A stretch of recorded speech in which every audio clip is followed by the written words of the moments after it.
Hello, everybody. Welcome to Philosapiens. Philosapiens is a channel where religion meets reason. Basically, we critically analyze religious claims and evaluate them based on basically critical reasoning and put them in light of philosophy, basically. So today I'm alone for a bit. Martin will be joining, and if Kali can, he might also join us as well. So, okay, I see already 13 and above is here. 13 and above, if I'm not mistaken, your name is Mark, right? Okay. So, yes, same here. Hello and peace, by the way. So, there was a couple of days back, we had a stream where we actually were talking about Tawhid versus Trinity and which makes more sense, basically. And that our plan was to go through that stream, basically critically analyzing the debate between Muslims and Christians. The Christian party consisted of Sam Shamoun and Jay Dyer, and the Muslim party consisted of Daniel Hakikaju and Ijaz the Trini, basically, right? So the idea was to go through that stream and point out, since as everybody knows that we don't have our dog in the race, basically. So what we do is we critically wanted to critically analyze it from a very neutral perspective. But during that conversation, a guest caller named Ahmed dropped in, and we had the conversation with him, and then he pointed us why he believes, and he pointed us to a paper by Justin Barrett. And so this stream kind of mostly was a forced stream due to that, because he talked about some things that we, Madin and I both disagreed on, but didn't have the paper to cite at him up front and tell him that, okay, this is where you're wrong. So we needed to go back, check the sources, check the book, read the book, and find out where the problems lay in his claims, basically. And we realized that his claims were mostly, overstated or false, to be quite honest. I did try to read and go through the book, basically, but it's so convoluted and so full of, what should I say? It's it's not an academic book in my eyes. From whatever I could read of it, basically. And it seemed as if it's more and more anecdotes. The papers that he's referenced to are from 1960s, and psychology has moved way far. Welcome, Martin. How are you doing? I'm good. I'm sorry about the delay. I'm. Yeah, always. Oh yeah. The So I best. decided to I decided to start the stream.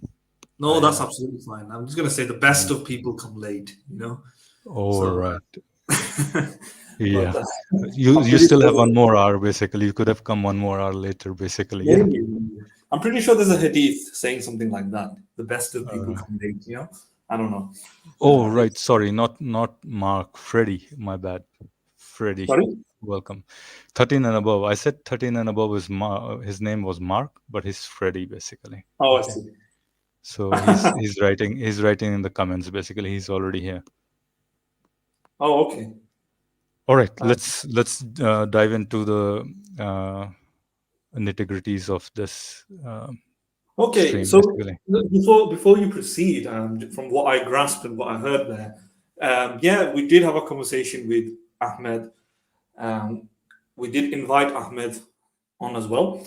Maybe he's busy, whatever. If Ahmed is watching, I hope you do watch, and if you feel the incentive to come on, we welcome you to come on. In fact, we want you to come on. Hopefully, maybe near the end of it, but you should watch it first. But it's possible that we can have you on as well. But I would prefer it to be at the end. So if you want to take your time, do whatever you're doing, and come on later, that'll be great.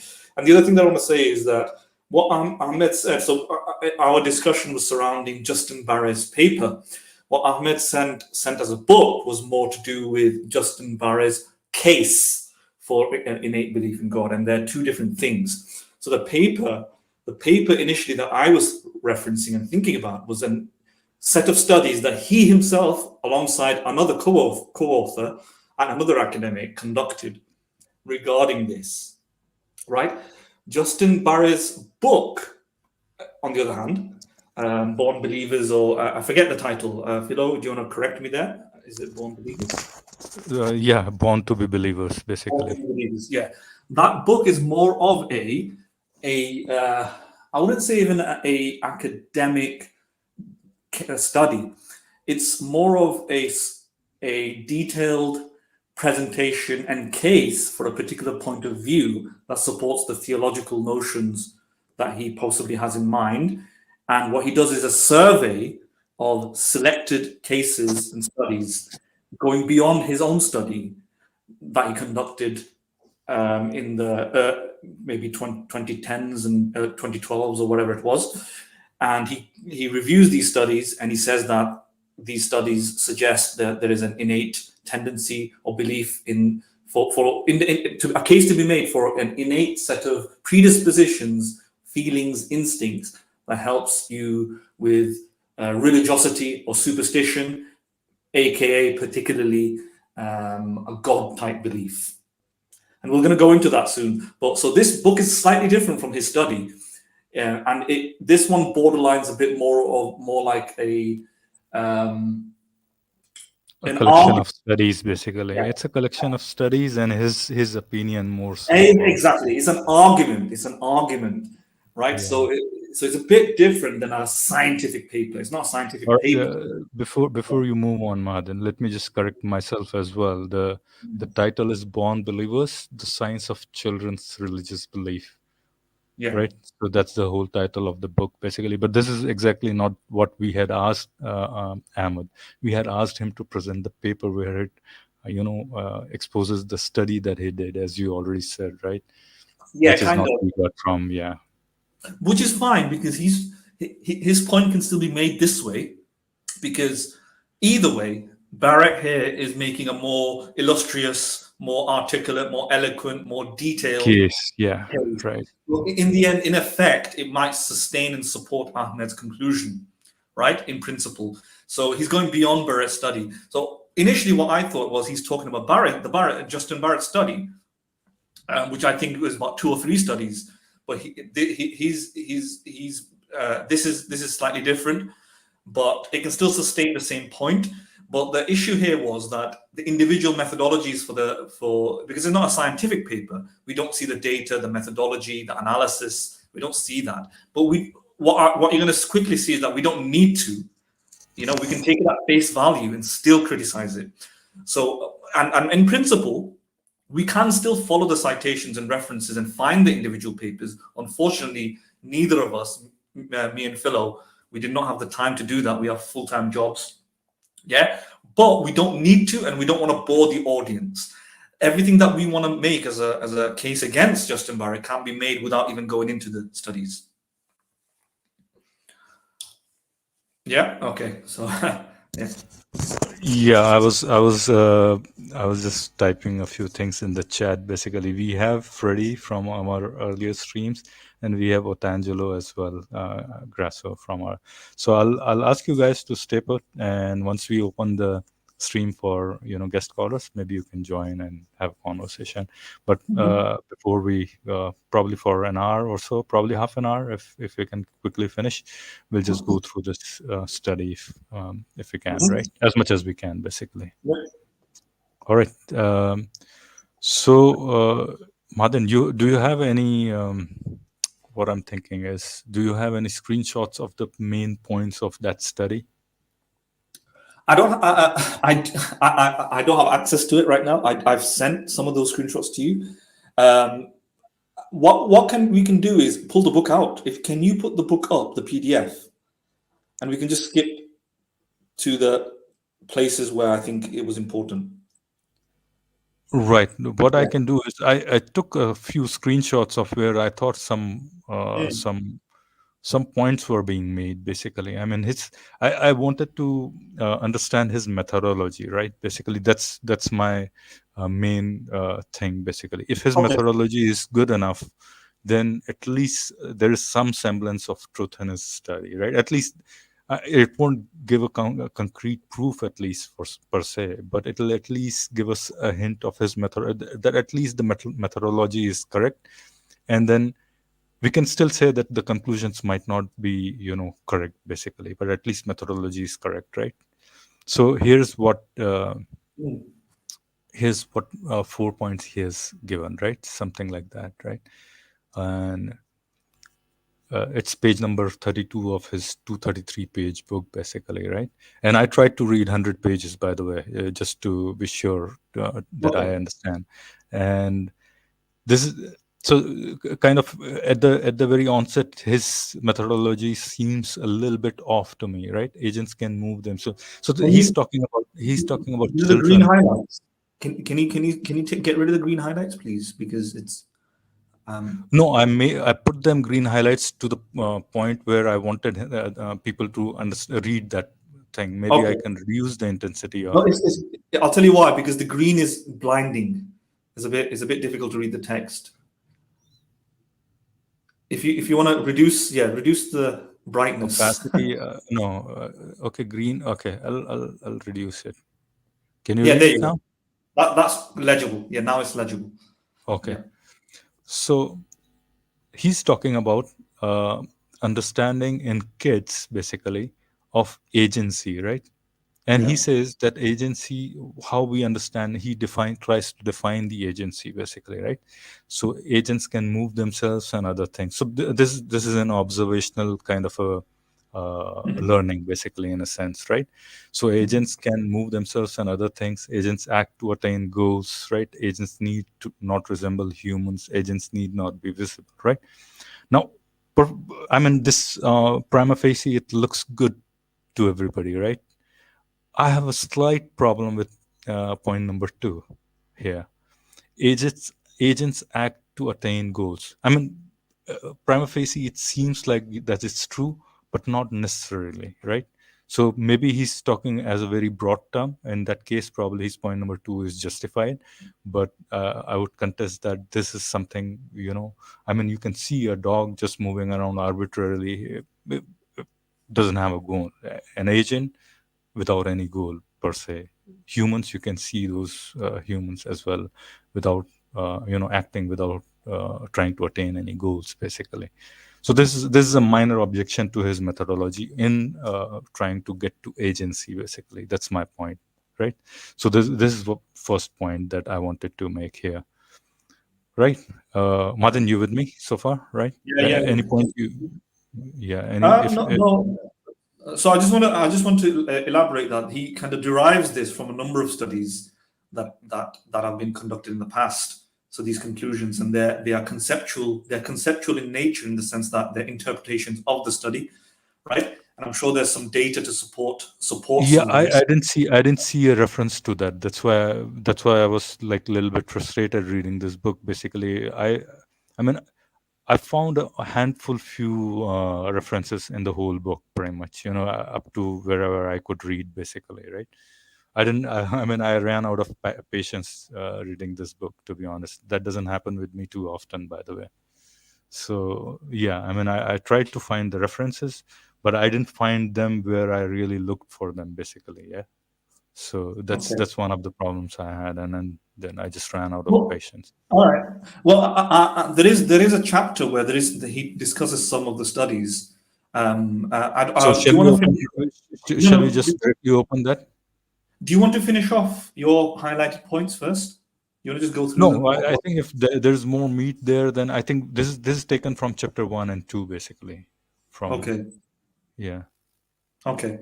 So yeah, just go open the book if you want. If you want, feel okay with skipping to the book, then yeah, let's go yeah. to the book. No, perfectly fine because I think we want to get to the meat of the Mhm. argument, basically, right? Yes. So Yes. if that's where we can get the Yes. Go for it. what chapter is that? Just open the book and go to the contents, please. Okay, okay.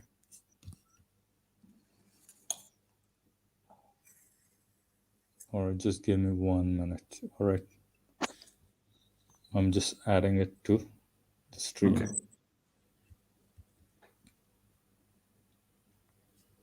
All right, can you see it? One moment. Let's have a look. Yeah. There we go.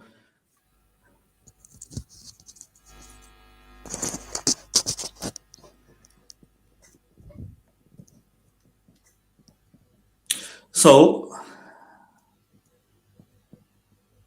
yeah, is that the entire set of contents? Yeah. Okay, so let's look at, if you go further up, So yeah. there are Let's, 11 chapters. 11 chapters. yeah. Which one you want me to go to? So we're not gonna need to see all of them. Oh yeah, that's Um, what I'm saying. Which one should we go? Should we jump to? just give me one moment. Just give me one moment. Yeah. Or if you remember the page number, we can just go to the page No, number. no. We're gonna go through chapter one, chapter two, chapter three, chapter four, very, very briefly. Let's just go through it in chronological order. Sure, sure. All right. Okay, so let's. This is more of an introduction. So let's skip this. Yeah, this is the introduction. This is just his anecdote again. I said he has the whole book is filled with anecdotes. Like my friend's daughter had this, No, no. thing, So and then this. that's absolutely fine because he's just introducing concepts and No, no, ideas. no, no, no, not even you. I'm not talking about this introduction part.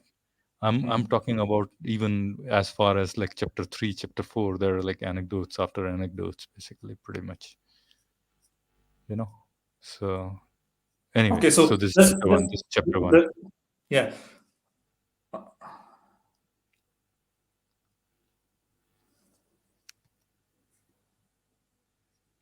All right, this is chapter one, secret agents. So here he's talking about the agency part, basically, the part that I highlighted earlier, basically, Okay, right?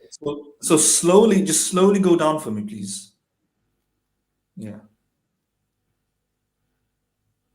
yeah, just keep going down. Okay, so let me just kind of read some of the important parts. The vast majority of cultures, as well as the vast majority of people, believe in some sort of gods. If you count as gods, willful beings with some special property that humans and animals do not have, such as being invisible, immortal, and made of bronze. Okay, so this is now, as you can see already. Justin Barrett is classifying gods as, if we count gods as willful beings with some special property that humans or animals do not have, such as being invisible, immortal, or made of bronze. Okay, now let's put this in the context. Remember, what's happened is that we've had a Muslim here claiming that the concept of Tawhid, the concept of fitna, the concept of monotheism, the concept of God, omnipotent, omnibenevolent. This is what he said. Ahmed said. He said that Justin Barrett shows that through many studies that that is innately known, intuitively and instinctively, without prior socialization. This is the claim. So this is what we're challenging here: whether or not this book proves that instinctively and reflexively and intuitively, without prior learning or socialization, that they've got a monotheistic, omnipotent, omnibenevolent God belief, right? And already what we're seeing is that Barrett defines God as willful beings with some special property that humans and animals do not have, right? Now, which means that is so broad so as to accommodate perhaps aliens, right? Um, yeah. So it's a very, very, very particular definition of a god. It's very broad, and it's understandable that he would define it like this. However, it doesn't complement the point that Ahmed was making, which is that that the studies support a monotheistic God. Maybe we would discover this later, but right from the get go, Barrett is not talking about monotheism. We can see here, it's a very broad definition Right. of That's God. that's one of his fundamental points was basically, Yeah. in a sense, Yes. Tawhid he wanted to, arrive at pretty Yes. much Yeah. with this study. So let's belief in gods has occurred in every age, in every culture. So many cultures are religious. Similarly, you're going a bit too fast. Sorry. A bit go bit back. Similarly, almost everyone, no matter their culture and beliefs of their parents, goes through a period of affirming the existence of one or more supernatural beings. Right, one or more supernatural beings. The Easter Bunny, a supernatural being. There's plenty of Is creatures of. is yeah, is Santa Claus or Father, Yeah, yeah, yeah, Father and it might Christmas, be. Yeah. supernatural So being, these, basically? yeah, exactly. Jinns. So if you notice in this in the Beret definition, what you said, which is invisible, different to animals and humans. Yeah, agency. it has agency and is different to animals, humans, would mean that angels and jinns, ghosts, are also supernatural beings and potentially gods by this definition. Right. Right? Now, I don't think a Muslim would say that the angel Gabriel was God. And I don't think the Muslim would say jinns are gods or Satan was a god. Right? Right. Satan may be Iblis supernatural. was a god. Basically. Yeah, Mhm. exactly. So they just put that down there, right there, right from the get-go, that this is the conceptual difficulty that we're going to have. Okay, let's keep going. Yeah.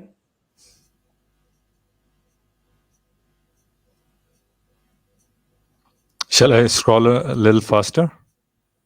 No. Keep it slow. Keep it slow.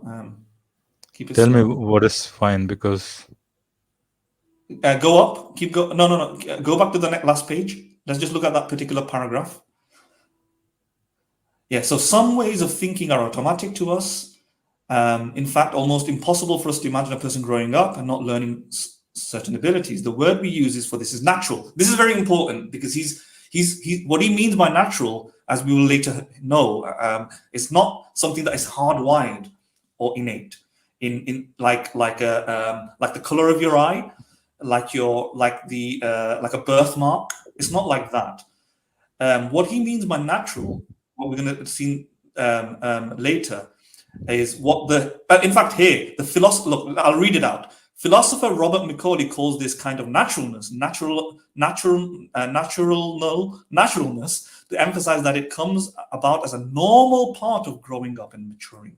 Learning to walk is maturationally natural. Yeah, maturational naturalness. Sorry, I mispronounced it in the italics. I couldn't see it properly. Maturational naturalness. So understanding that you have to touch a solid object to make it move is maturationally natural. Developmental psychology tells us that using your native language, recognizing family members' faces, and adding single digits are maturationally natural in the Macaulay sense. We usually acquire these maturationally natural abilities so early in life that as adults we do not remember not having them. People all over the world have them because these abilities do not require special training, explicit instruction, or special tools or other artifacts to acquire. In contrast, we get some abilities through special training, such as special tools or lots of practice. Consider riding a bike. Once you mastered riding a bike, your body seems to just know how to do it. You don't need to think about it. You just consciously remember how to balance, steer, control the bicycle speed. You just do it. If you want to continue. Down, please. Yeah. We're not going to read the book entirely, but I'm just going to get his fundamental case. yeah, that's what I'm thinking. If we go at this pace, I Yeah. think we'll Yeah. be streaming for 12 hours. So maturational, as people who know this book, eventually Barrett goes to say that if normal societal and environmental conditions are in place, unimpeded, the child will learn or mature into developing a particular trait. This is what he calls by natural. One of those examples is speaking. Another example is walking. Right? Walking is natural in the sense that you don't need to learn to walk. Your bones mature, your legs, your nervous system comes to a certain point. And of course, you need some environmental input. You need nutrition. You need the surroundings to be in such a way, etc. But in the normal course of human development, you will end up walking without needing to learn something in the same way as you would learn to ride a bike. Now, this is a conceptual point again. That is a very specific definition of natural, in the sense that it still does require a little bit of exposure to the environment, right? It's not like the color of your eye, maybe, but what we see is a conceptual collapse, I think, a conceptual difficulty in the sense that this definition of natural, you already notice that it's not fitting easily because it does still need environmental input.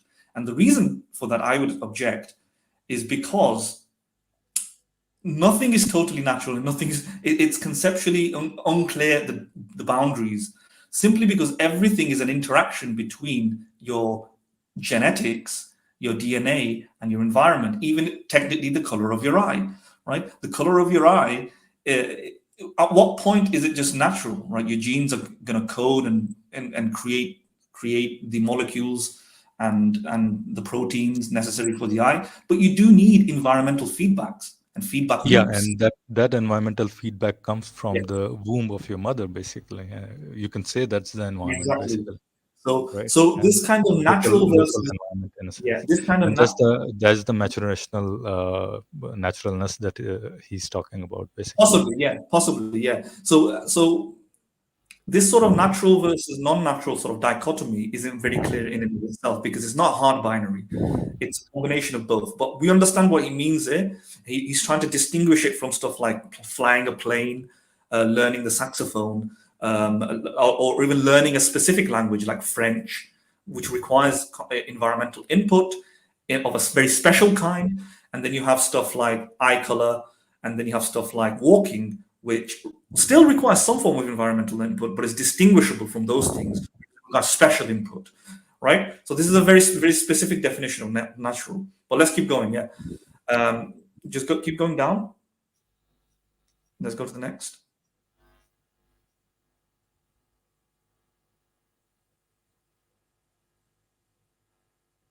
Keep going. Yeah. So he does talk about belief in gods of some sort or the other, and maybe a supreme capital G God in particular, maybe largely natural in this sense. Biology plus ordinary environment, no special cultural conditions required. A predictable expression of your biology's development in a normal environment, but not be biologically determined, basically. So this Yeah. is something. I'm not quite sure how he arrived at that. Basically, this is one of the points. Basically, belief in gods or some sort of other.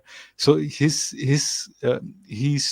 taking too much of a leap in terms of you can reach at the agency or some supernatural, as you said earlier, but to a capital G God in particular, maybe largely natural. Yes. In Yes. sense, So is a leap in my eyes, I think. Yeah. okay, yeah, yeah, of course, and we're going to get to that more specifically. Let me just pick up on what. No, no, stay there, stay where we were just 2 seconds ago. Yeah, this clarifies everything I said and what you just said. The first part of what you said, I'm going to reiterate it. First part of what you said is also what I said when I talked. So look what it says. These sorts of traits are almost inevitable because of our biology puts regular sorts of environments people grow up in are natural traits. We leave the hardwired talk to electricians. So what he's saying is that they're almost inevitable because our biology plus the regular sorts of environments people grow up in. So what he's saying that these are cross-cultural. It doesn't require specific niche, a cultural trait, a cultural form of learning in any culture. As long as you've got the basic fundamentals, these will develop. That's what he's talking about as natural here. You see what I'm saying? So it's Right. not as though. So it's the distinction between specific languages, let's say, and language in and of itself, right? A child will naturally develop in the course of its developmental psychology in its early years, naturally, provided it's in normal environments, cross culturally, it'll pick up language. It'll pick up any language that it's exposed to, right? So henceforth, we can say that maybe languages are, in this sense, maturationally natural. Natural, Language, basically. Yeah. language, yeah. However, a Mhm. specific language like French, English, or coding, right? Coding. Right. These are not maturationally natural. These are specific cultural scripts that requires exposure to specific cultures, right? But on the other Right. hand, language in and of itself, because it's so universal, right? You will develop it provided that you are fed food, you're in a society, you will develop something, and therefore it is natural. And even Steven Pinker makes this argument, Noam Chomsky, etc., who think there's an innateness to language. There are some universals to language that people develop cross culturally, and they exhibit themselves in all cultures. So as long as they're in some culture, and therefore there is a naturalness or maturational naturalness to language. And in the same sense, Barrett says belief in gods of some sort of or the other, maybe a supreme capital G in particular, maybe he says maybe largely natural in the sense biology plus ordinary environment. See that ordinary environment. No special cultural conditions required. Again, highlighting the fact that it doesn't have to be specific like a French or English. You don't need special training like the specialness that we have with bike riding. So as long as you're being raised in any particular culture, you will learn how to walk. So as long as you're raised in any particular culture, you're not going to learn how to ride a bike unless you have a bike training, right? You're not going to learn how to ride a car. But walking, yes. And in the same sense, Right. God or God-like beliefs, The what do you? belief in supernatural, Yeah, basically, in some supernatural. sort of supernatural, basically, is innate. Not innate, Yeah, basically, but maturational, natural, yeah, basically. yeah. So no cultural conditions are required. It's a predictable expression of our biology in a normal environment, but not be biologically determined, Right. right? And later on pages, we're gonna read on what are other his hypotheses for those, basically, and what role does evolution play, basically. Yeah, Does he yeah, think evolution is one part of it, basically, right? yeah. Shall we move on, Martin, then? Um, Oh, yeah, from go. this page? From this page, yeah. Yeah, keep going down, keep going down. All right, slowly, slowly, slowly. A lot slower. You have to be a lot slower here because yeah, I can't. So this is interesting because in this part he's talking about ordinary objects do not launch without being taught. So he's talking about children and what sort of things that some of the studies show, and he's citing some of the studies. Each sentence has a citation. Some of those studies can be found in the references. Like for example, this second paragraph here. Fortunately, children from infancy show signs that they know the basics of how things work. Ordinary objects do not launch without being touched, magically teleport from one another, or simply vanish from existence. Children find magical tales delightful precisely because no, the world does not work really that way. We know babies already have pretty good grasp on the bed knobs, and broomsticks really behave from indigenous techniques that experimental psychology have developed over the past 30. And what he's referring to here is that the fact that baby, he'll talk about it later. We can't go into all the details because it's just too much. But I do know that in the book, he does cite certain studies showing that babies are surprised when they see the normal, natural way of or order, the inductive patterns of how things work. A departure. I think that's one of my gripe with this study. Basically, how did you assert that the surprise element? There might be studies, so I'll have to feign my ignorance on this. But Okay. No, I'm aware of these there's studies. Yeah, I'm aware of these studies, and I think they're perfectly sound in terms of its methods as well. In the sense that, so so the surprise. So when you say that the baby has surprise, does that mm, mean that she discovers something new within the thing, basically, or different? Basically, that's a rock solid inference. yeah, yeah. So I don't know what you mean by that. New, discovers new. So baby, and you can see this in So animals they, as they well. have they have listed a Oh few my god. studies where, yeah, they have listed a Yeah. few studies where a red circle is chased by a blue circle, right? But it never Mm. overtakes, right? So if she's being fed that again and again, after a while that gets ingrained in her memory or his memory, and then once she gets bored of that, if you show it again, she'll turn her head quickly, right? Getting bored. But if you flip the colors, basically, now she keeps staring at her, so she acknowledges the change, basically, Yes, right? yes. Stuff like that, So stuff like that. So basically, you can do it yeah, with animals as well, non-human animals. For example, if you do some magic tricks in front of, let's say, a chimpanzee, right? Let's say you make the banana vanish, they will look at you keep with staring at, yeah, keep staring at or her. even laugh, even engage in humor, in the sense that it indicates that there is surprise. There's a change. They recognize there's a change from the ordinary. So you can do all of these ordinary patterns of you can exhibit ordinary qualities that they are accustomed to, and they won't sense that surprise. You won't see the indicators of surprise.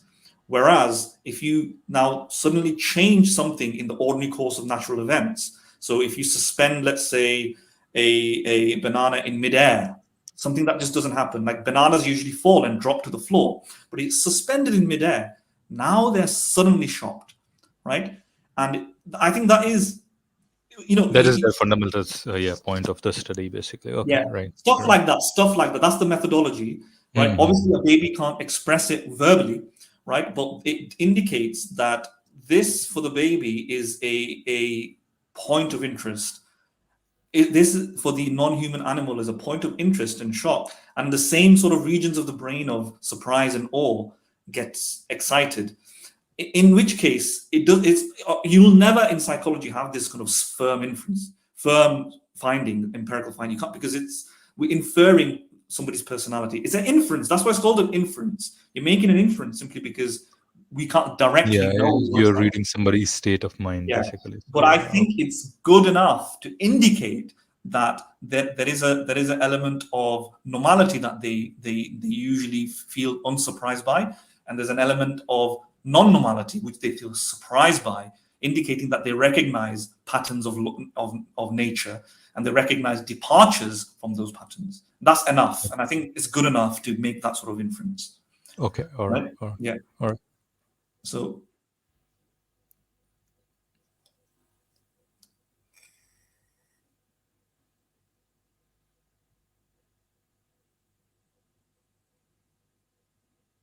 Shall do we move faster here? I think we? this is exactly what we talked about. So Yeah. he's discussing the same thing, pretty Yes. much those Yes. experiments, pretty much here. Yeah. Yeah. Slow down for a minute. Let me just quickly read this.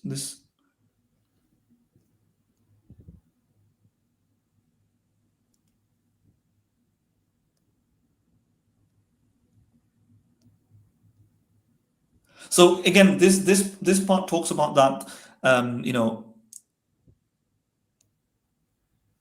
that physical objects require support, etc. And babies would be surprised if you can just somehow levitate or pull out an orange through, you know, by violating those physical laws. That's what it's talking about. Let's keep going.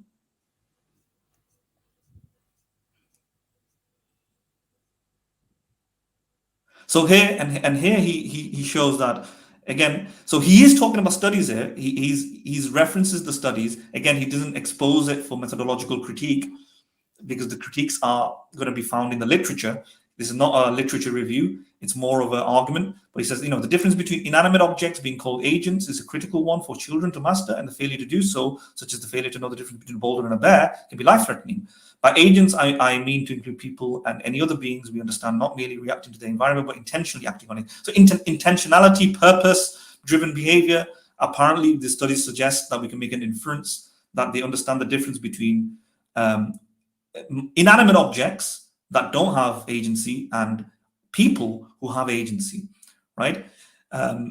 So dogs and cats and other animals might be considered agents, computers too. Ghosts and space aliens would be agents. Gods are agents, whether or not they sacrifice hungry volcanoes. Children begin to grasp the critical distinction between agents and objects. They might think ordinary inanimate objects as furniture of the world. These objects do not act, but only react, right? So they're just inanimate objects. They have no personality, but only react. A chair does not move in and of itself. An arrow does not fly, you know, cannot suddenly reverse the course.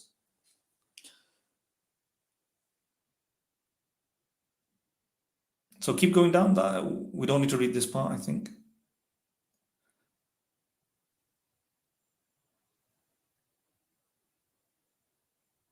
So here again, he's talking about loss of experiments.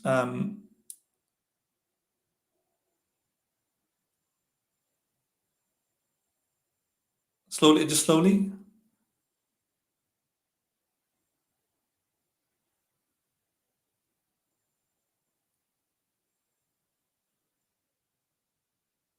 Agents act to attain goals. The reason I'm not reading these all out because they're not fundamental to Ahmed's point about God.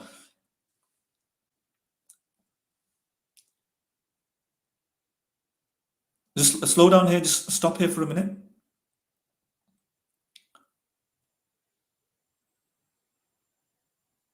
In this and several other experiments using different animated scenarios, 12-month-olds appear to expect objects with an established goal. Yeah, just keep going. Keep going. These are the same studies that we already talked about. I mean, their attention, how they're finding different, you know, I think he's trying to establish those 4 points that he's mentioned earlier, right? Yeah.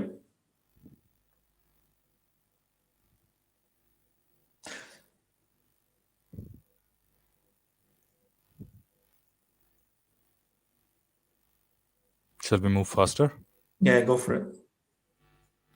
Let's keep going down. So agents need not be. So let me just read this part quickly.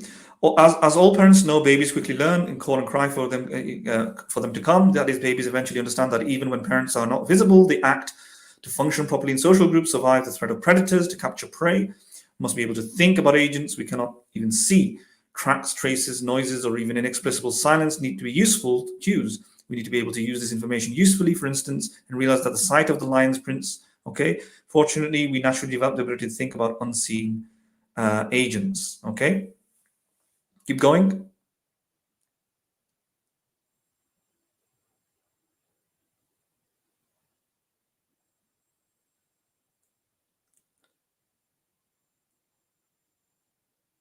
Slow down here. Let's just read that last paragraph. Let me just quickly read that last one.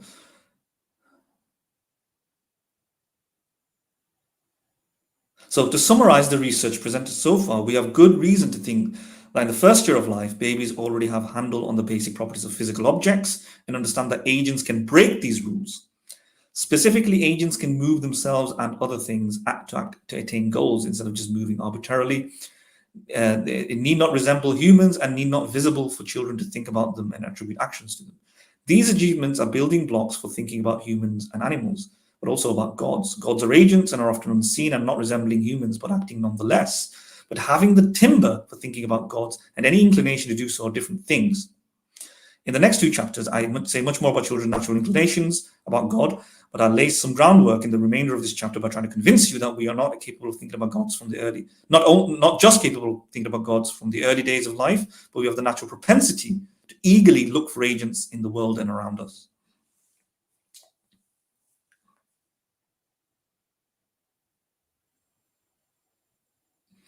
Just keep, yeah. So slow down. Let's just look at the no. Let's look at the chapter the title there. This is, I think, important. 1 minute. Go up. So yeah, Uh, keep you want going me down. to? No, we No, won't read this part. this is the heading, right? Yeah. Attributing agency to non-humans chasing discs, basically. Keep going Oh, down.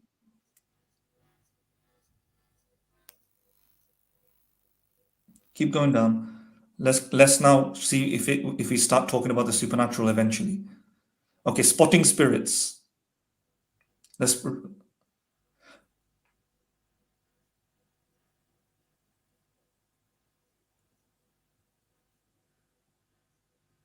yeah. So this is good. I want to talk about this paragraph very quickly. So he's talking about overactive agency detection (HADD). Right. So this is well known stuff. The anthropologist Stuart Guthrie has argued that there would be very good evolutionary reasons for agency detection, faulty to err on the direction of over detection, better safe than not sorry. Occasionally thinking that the wind or the brush has someone as an agent. Usually is not very dangerous or costly to your survival. If you miss an agent in your environment, however, you might be missing a potential friend or a foe, predator or prey. You could become a tiger or a cho. You could, yeah. So Guthrie suggests that the tendency to devise to easily find decidedly non-human agents in our environment may be one of the important genesis or propagator of beliefs in gods. This is absolutely fine. So I also I've read these studies before, and it's well known and it's well established that humans have a propensity to infer agency when things are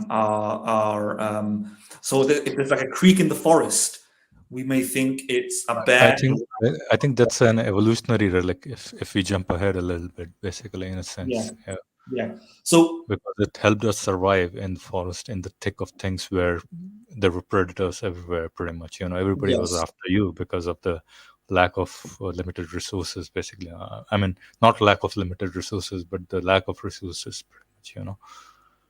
yeah, So yeah, yeah. So let's just be very clear here, because HADD, overactive agency detection. That's how I kind of understand it. Maybe the H stands for something different here, but it's a survival heuristic. It's well known. Many evolutionary psychologists talk about it.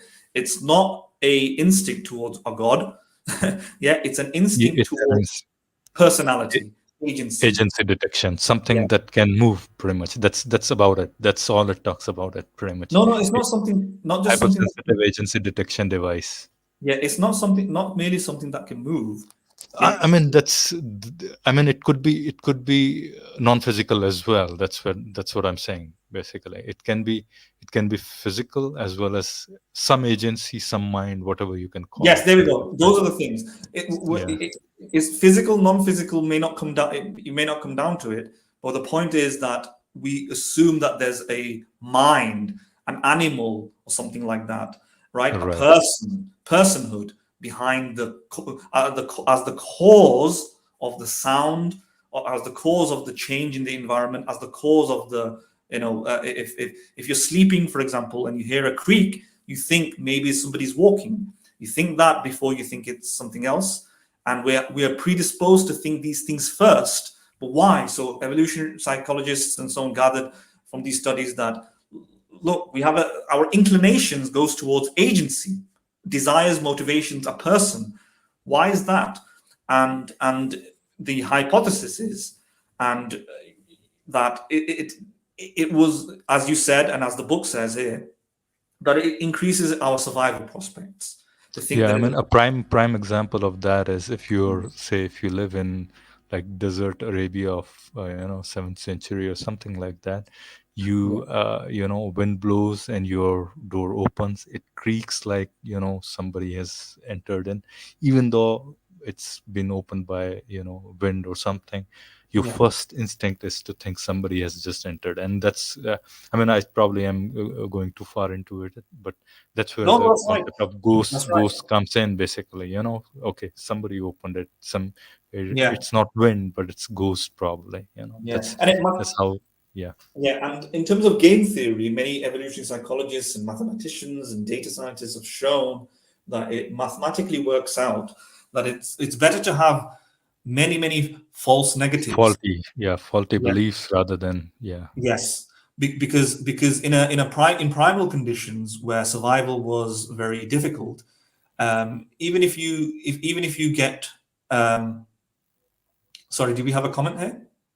Yeah, no, go ahead. There was a comment by Salman Khan fan. Okay, if Salman Khan is here, I'll welcome him. But okay, you are an ex-Muslim. You will only show studies which are against Islam.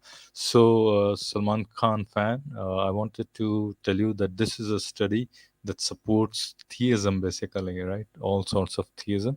But we are critically evaluating it, basically, whether it really makes sense.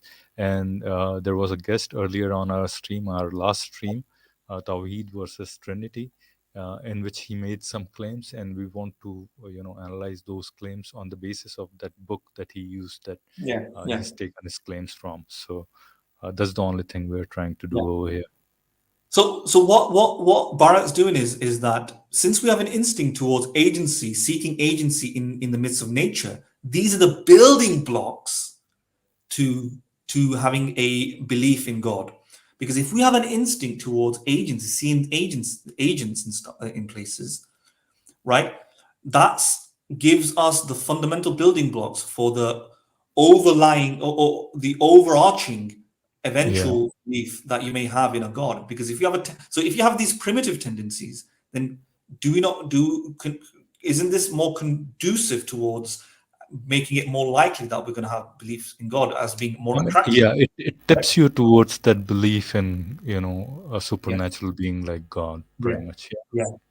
And this is not wrong at all. Yes, if you have instincts, it certainly would explain why we have the number of superstitious, supernatural inferences that we make, and why the vast majority of humanity has deferred to agency around things. Animism proliferated humanity for a long period of time, where we thought rocks, stones, trees, the sun had consciousness behind it or minds behind it, and they can be animated. There was agency, and in fact, yes, these important building blocks could potentially contribute to that contribute to the development of these religious and spiritual and supernatural beliefs. It gives an evolutionary explanation behind it. So it's not saying that evolution has selected for our brains to be hardwired to believe in God. No, we don't like thirst. We feel thirsty. That's a We feel, huge leap if you go that far. Yeah. yeah. What it means is that since we are instinctually driven towards seeking agency in places, when somebody comes along and offers you like a religion, imposes upon you, socializes you into a religious belief, where he introduces you to a concept of a God, suppose, let's say it's Jesus Christ, right? Your instincts are more likely to kind of find this to be a bit more caterable, it caters towards those instincts and makes it more readily understandable, or you might gravitate towards it more, etc. And it could also explain why we ended up making up several religions, etc., where there was Right, agency right. I behind mean, that. that tendency has propelled each and every civilization to come up with their own kind of. I mean, this probably should drive people to think more that why there are so many different. Some say 4,000. There have been 4,000 different religions and all those things. That kind of this should pinpoint at them, not pinpoint, but this should point them at this tendency of humans to believe and come up with their own idea of gods, basically. Exactly. Yeah. That's why there are Exactly. so many different gods, basically. Not, Yes. if this instinct was for a single god, then from all throughout human history, there would be only monotheistic gods, pretty much. Yeah. Possibly. Yeah. Yeah. Yeah. Yeah. I mean, Yeah. if this instinct was to be for, God agency, basically, Yes. God as in capital G, God agency, basically. Absolutely. Absolutely. He's not. So let me just kind of show you another way of thinking about this, which makes people like many Muslims who try to say this is Tawhid. It's not Tawhid. As you can see, he's talking about something entirely different. He's saying there's a natural instinct here for agency, and that because there's a natural instinct for agency, it makes it more understandable without a reinforce a belief in God. And by God, he talks about any sort of superstitious belief with supernatural belief in invisible creatures, right? And or non-invisible creatures even, in which case it's a very broad one, right? At no point is he suggesting that in your brain, again, Tawhid is monotheistic, God is implanted there. This is completely compatible with the idea that religions are man-made through years of socialization and construction and accidents and cultural innovations and so on, right? Or providing the kind of software that is installed into the brain over time through learning. Firmware, you should say. This is the Yeah. firmware that's been throughout like millennium, millions of years of evolutionary history, This, yeah, has this, been implanted into our even genetic code. You can say this yeah. I'm, propensity to gonna, believe in agency, I'm basically. Yeah. saying the religion. I'm saying religion is the software, right? Oh, okay, Right? okay. Sorry, I thought Yeah. this tendency to believe in agency is the firmware. Oh, okay, yeah, you're right. Yes. The You're right then. tendency to believe in the. So I just want to distinguish it to emphasize it. The tendency Yeah. to believe in agency, which can mean just believing there's a lion there, believing there's a dog, believing there's another human, which has nothing to do with gods, right? Is Right? the firmware. That's what I mean. I agree with your analogy. You're talking about the religions as a software. I'm saying Yes. this agency that's come about by Yeah. natural history or natural evolution is the Yeah. firmware, basically, right? So Yeah. we are both right in our I think. Absolutely. Yeah, but we're both right. You made that point when I was talking about the software. That's all. I just want to Yeah, clarify. sorry. We're not disputing you. I Yeah. thought you talked about Yeah. software as in the agency, so I was mistaken No, there. Yeah, I'm saying that you're right. the religious institutions, the sophisticated religious institutions that we have, Yeah, are are the softwares. Yeah, are yeah. innovations that have been developed through accident, through creativity, through our frontal cortex, through stories being told that have been constructed out of many historical and cultural military expeditions, so on and so on and so on, agricultural, etc., economic conditions that led to this kind of language that has been installed into our brain, that is still artificial in this sense. The HADD is not artificial. It's a tendency that we have through instinct. That makes us more susceptible to accepting certain mythologies, but the HADD itself is not the mythology itself. The mythologies had to be constructed and created, which means that Tawhid, monotheism, omnipotent gods, Allah, these things are not innate, but the HADD is innate. So Yeah, exactly. Right. okay, so I just wanted to make that distinction here. All right. Let's move on then.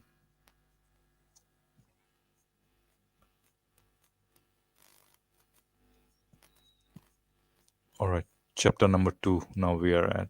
Okay. Yeah, Children in search of purpose, basically. yeah.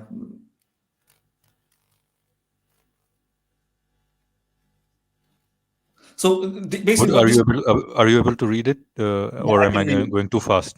No, I can read it. So if you just stall here, so he basically wants to talk about here is the idea that the children naturally look for purpose behind things. What the rock has a purpose, the dog has a purpose. Purposive language, we overlay a purposive language on nature. Basically, we identify purposes, um, and Right. and and so again, he's trying to say that if there's this instinct towards seeking purpose, if there's an instinct towards seeking agency, isn't these the fundamental building blocks and instincts that make us that makes us conducive towards religions? Again, to emphasize, purpose seeking is in and of itself not not the religion, right? Purpose seeking may make us more conducive towards religions that are artificial, which have been invented through innovations and cultural socializations. The purpose seeking may make it more conducive as a building block. Yeah, that's what he's saying here, and this is very much plausible because when Right. Right. even when a lot of atheists talk about religion, we say that because even like Christopher Hitchens, we are disposed towards seeking purposes. We look for signs of purpose. We're disposed towards these things, and Right. It's you can say it's a predisposition to yeah, seek purpose, basically, and that's again. I mean, I think how many times are we gonna come back to evolution and keep saying that it might sound like cliche, basically that okay, evolution it's an evolutionary trait that we find purpose in everything, and it all I mean probably fundamentally it does boil down to that basically in our evolutionary history we mm, seek purpose basically in things yeah, basically because one. it helps us survive in a sense, so Yeah, also, yeah, that's possible. But one fundamental critique that I would make here, hmm is that it's very difficult, even amongst these studies, to actually make an attribution to this to human biology or evolution. Reason being that it could very well be that when children learn about agents and agency, then they make an inference through it, through that pattern that they've learned to continue to readily impose purpose-seeking thoughts, purpose-seeking. Sorry, continue to impose the purpose-driven framework on things that don't have purpose. Right? It's still, in some sense, learned. Right after we learn, so you're saying it's not a fundamental it's not an instinct but it's a learned I'm saying it could be. It could behavior. still. It's a learned behavior you're saying Yeah. basically, right? It- it- Possibly. I mean, I could buy that, but it seems like even children looking at something and think that that should have a purpose. Even a mm, tree. I mean, and they falsely believe it. A rock has a purpose. Children as young as probably whatever a year or yeah. 2 year old, and they would think a rock should have a. They are mistaken about it, but in their brains, it seems like it's hardwired that they think that Mm, almost everything should have a purpose pretty much, right? yeah. Everything that But see pretty much. yeah. This is where the maturation naturalness point comes into play, because he's not saying that children just come out of the womb, and if they are raised in a room, in a closet, let's say, and then walk out of the closet, if you show them a rock, they're going to think it was made by a person. What it's saying is that in normal conditions, in normal environmental conditions, developmentally, children in all cultures, right, they will eventually learn that agents exist and agents are different from non-agents. And then when you're presented with why the rock exists or what what's the rock doing, the child will interpret the rock not as just inanimate firing. Inanimate object, right?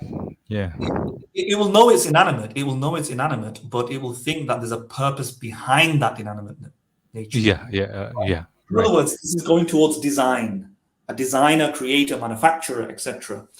Right? But notice that this only works or makes sense within the maturational natural framework. Right? Reality, what the maturational natural thing is, it's a conceptual, possibly a conceptual trick, even, right? In the sense that, what is this saying then? No, but what is Yeah. his argument that maturational naturalness comes develops over time versus something that is In the innate, right basically, environment. right? In the right environment, Okay, right? so that's okay. All right, If you're, possibly. yeah, if in normal environments, here's the thing: if there's a child in a closet, completely, Yeah. I see your yeah, would it do example. that? Yeah. My point is, he's the framework of the maturational naturalness hypothesis seems to, in a sly way, incorporate socialization in it. Can you see that? In a right, Right. like in normal conditions, like of course, like think about it this way. Yeah, A very I find, I mean, I agree with your point, completely agree with your yeah, point. And yeah, I still leave a little bit of a doubt because this theory or this hypothesis of maturational naturalness is kind of like very tricky to substantiate, because to substantiate you'll have to do studies completely sans any environmental factors affecting those, basically, in a sense, right? Just like the example you gave, a child is born inside a black yeah. box, No, no, no. inside a black room. That's not the point of maturational naturalness. Naturalness is that No, I'm saying over this time, point, whether this point, whether it can be maturational naturalness or not, basically, of yeah. purpose of certain things, basically, or almost everything, basically, right? So the point of maturational naturalness is that over time, a child will develop a particular trait or set of traits, right? Due to environment, it's exposed to Yeah. pretty much, right? Yeah, In yeah, normal conditions, in normal generalized conditions, or it will develop those things. Yes. right. Well, so in order to substantiate that, all it has to do is show that in every environment, in every normal environment, right? That kind of an yeah, Yeah, right. that's all it has to do. Behavioral, yeah, Yeah, right, because right. he's not trying to say that this is there despite an environment, despite an abnormal environment. So an No, no, abnormal that's yeah, that's so the environment. question about, yeah, Let me yeah, give you an example of an abnormal environment. A child that's born on an island without any society. yeah. That's what I'm saying. So these Yeah, kind of studies, basically, we both agree on the maturational naturalness, yeah, right? Now yeah, the point I'm asking, the question I'm asking is, how do you know that the purpose, assigning purpose to almost everything or anything in children is maturational naturalness or an innate yeah, yeah, behavior, yeah. right? That's true. We I don't know if Justin Barrett talks about it, but we do have stuff like children who are born in the wilderness or who were lost. Or there's a case of a woman who was, or sorry, a girl who was actually in the closet since birth. We do have case studies, and in collection, you may consider it to be a set of studies, etc. Some of them are anecdotal, some of them are more than anecdotes. Feral children, for example, children who are abandoned in the Yeah, forest. there have been quite a few studies on feral Yeah, children. Basically, here yeah, in India, there was a very famous case of Kamala and Vimla, or some two girls who yes, were like, yeah. yeah, But I see your point. But then the problem is there haven't been studies done. But by the time they came out, then these studies were not done on them, and there have been very far few cases about them where yeah. these kind of So it's studies very succeed. thin because it's very thin because first of all you can't ethically conduct these sort of studies. Yeah, you can't. Basically, Yeah. that's the problem, right? Yeah, Agreed. so these are post hoc in the sense that something happens in in nature, in the world. So you can say these are natural experiments, but they're not experimental in their nature because no In a one's controlled, observing. yeah, in a Yeah, controlled sense, basically, right. yeah. But we can make reasonable, plausible sounding sort of judgments in the sense that it's plausible that if a girl has been abandoned, they've not received the same sort of socialization, and we can say that yes, this variable of socialization, devoiding the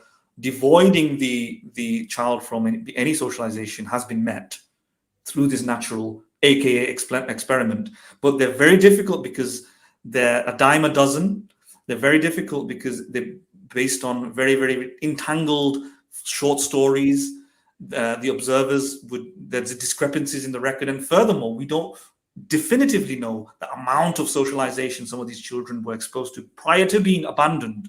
Whether and two, when we do observe them, for example, their habits, their behavior, we don't know whether or not they have disabilities that forced the parents to abandon the child. So some of these feral children. Too many hidden variables, Yeah, basically, yeah. yeah, exactly. So some of these feral children, for example, are completely, almost borderline retarded, right? They Yeah, can't yeah. speak, they can't vote. Unfortunately, yeah. True. They walk different, they talk different, they resemble animals in many respects. Yeah, I mean the study that I'm talking about, this is from West Bengal.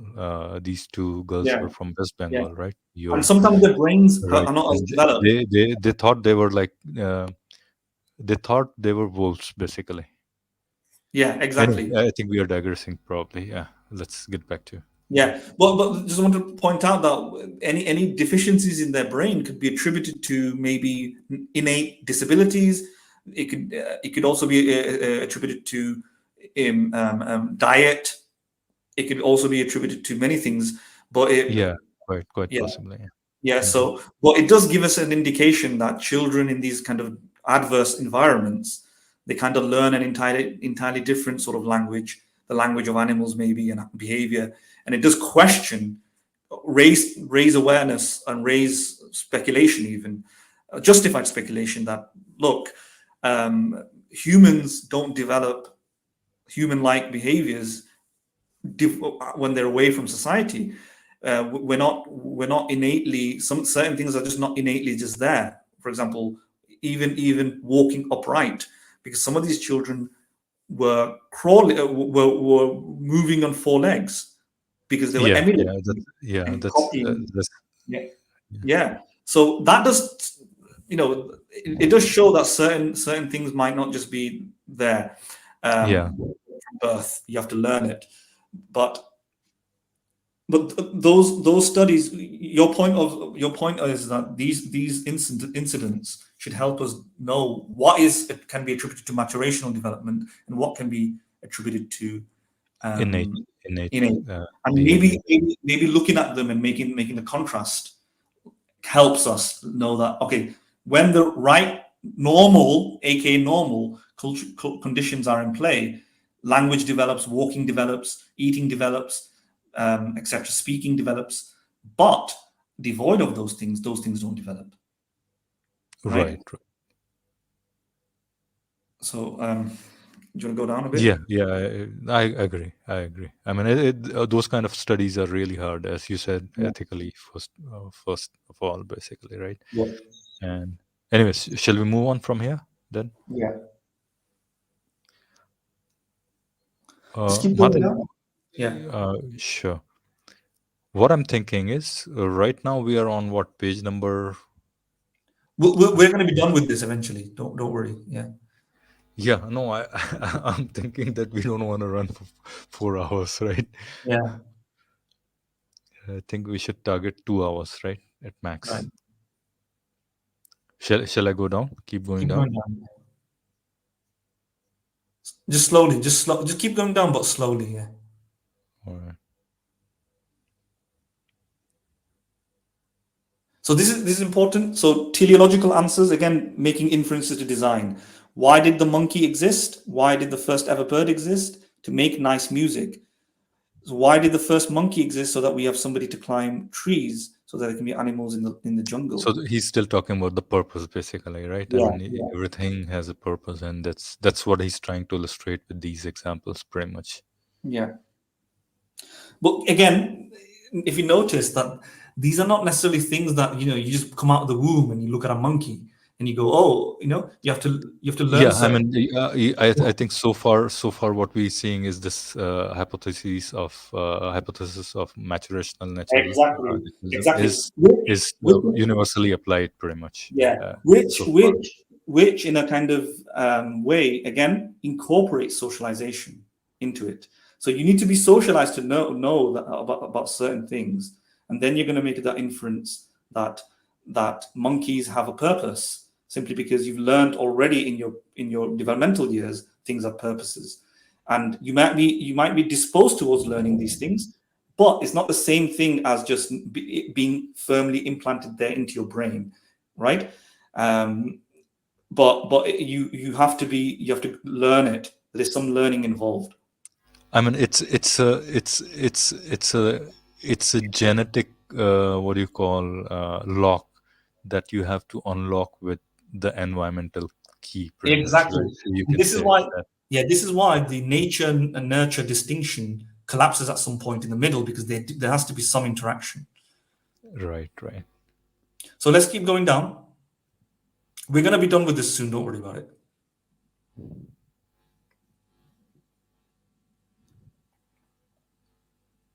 Again, only agents.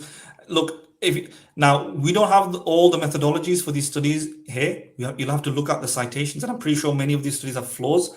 We're just taking it at face value, and it's still showing that it doesn't support the innate God Ahmed, belief. Ahmed's Yeah, case, basically, yeah. right? I think Even the strongest, most charitable interpretation of these things isn't supporting what Ahmed was saying. That Justin Barrett shows that the Muslim belief, the Islamic belief in Tawhid, monotheistic, omnipotent God, right, a one singular God, supernatural entity, is no, it's not. It's not talking about these things at yeah, all. it's not. He's not. Yeah, I think we see.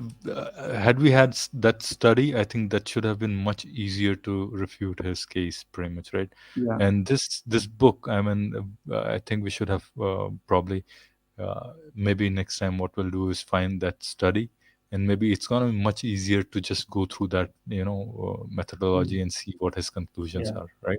yeah.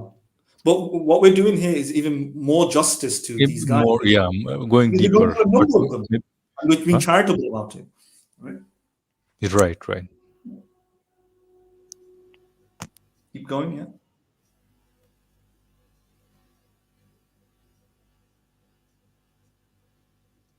And this is about theory of mind, um, Yeah, he's just again, telling meaning some behind. story from his Ohio Yeah, church where some people prayed for something. Some pastor said something that God should do this, and then the lightning struck, and then they thought, "Wow, that's the God's way of telling you," right? So, yeah, this kind of if anybody goes through this book and reads it, he'll find that there are lots of yeah. such kind of stories, basically, Yeah. anecdotes. And keep in mind, all of these studies are in cultures where your parents and your peers talk in purposive ways, and it's mixed in. It's sorry, slow down for a minute. Just stop here yeah, please. Yeah. No, just stop it. Yes, just stop in this page. It's fine. It's mixed. It's mixed in with the idea that in this kind of maturational development, in these normal conditions, there is already the adults out there who are teaching you about purpose, teaching you about meaning, teaching you about design, right? The first thing that you learn that is that your mom creates cake with a purpose and there's agency behind it. So isn't it therefore plausible that that prior learning, once you've learned it, yeah, which comes from the environment, comes through teaching, right? That your mom creates this, your mom creates that, and in normal conditions you learn this. Isn't it that possible that that learning is then falsely imposed on the rest of nature? This Exactly, exactly. meaning, purpose, agency seeking is amplified by the social learnings because Right, these are. and you have to also keep in mind, Madan, in these Mhm, studies, most of these studies, kids are age 3 and above, up until like ninth or age of 9 or so, right? mhm, So they are well past that age where they are like just fledgling young, mhm. flower buds, pretty much, Yes. you know Again, when their minds are completely, their minds are as if slates, free slates, pretty much blank slates, right? Not that exactly. they have had the environmental effects on their heads already, pretty much, right? Yes. So they have learned things from, as you said, Yeah. moms or Absolutely, absolutely. dads, and yeah. Just to make it clear to the audience, I'm not disputing that purpose seeking, agency seeking might be a disposition in our evolutionary origins in our biology. I'm saying there's an alternative interpretation that it might not be because it's amplified by society because these are people in societies. And furthermore, it could be a bit of both, and I think it is right. Right? Probably, yeah, probably, Yeah, it's a bit yeah. of both. In I mean, fact, this that's sort of another hypothesis, yeah. yeah. Quite possible, I mean, plausible hypothesis, Yeah, basically. yeah. This sort of agency seeking might be accelerated, amplified, and facilitated by the society. And therefore, this is why people are primed in this way, because these are things that are happening in, if you look at these studies, they're from various places around the world. Most of them already have adults who, have God beliefs, have superstitious beliefs, and these things are talked about a lot. So it might be amplified by this to seek out intelligent design. But whatever the case, the best case scenario, which is that this is evolutionary there, we we look at something and we think there's a designer, we look at something, we think there's an agent behind it, giving it a purpose. The banana's there for a purpose, right? It has nothing to do with the agent being with being Jehovah, being Allah, right? That Right, part is learned. Again, monotheism, right? It has more to do with this just instinct towards there was a creator. That creator could be anybody from Mr. Bean to Ali G, right? Uh, right, right. etc. Later on, we will see as we go down. Later on, we see some of the children keep going down. And Madan, one more thing on top of Yeah. that. I mean, we have already like pounded this point home quite a few times, but there doesn't have to be one.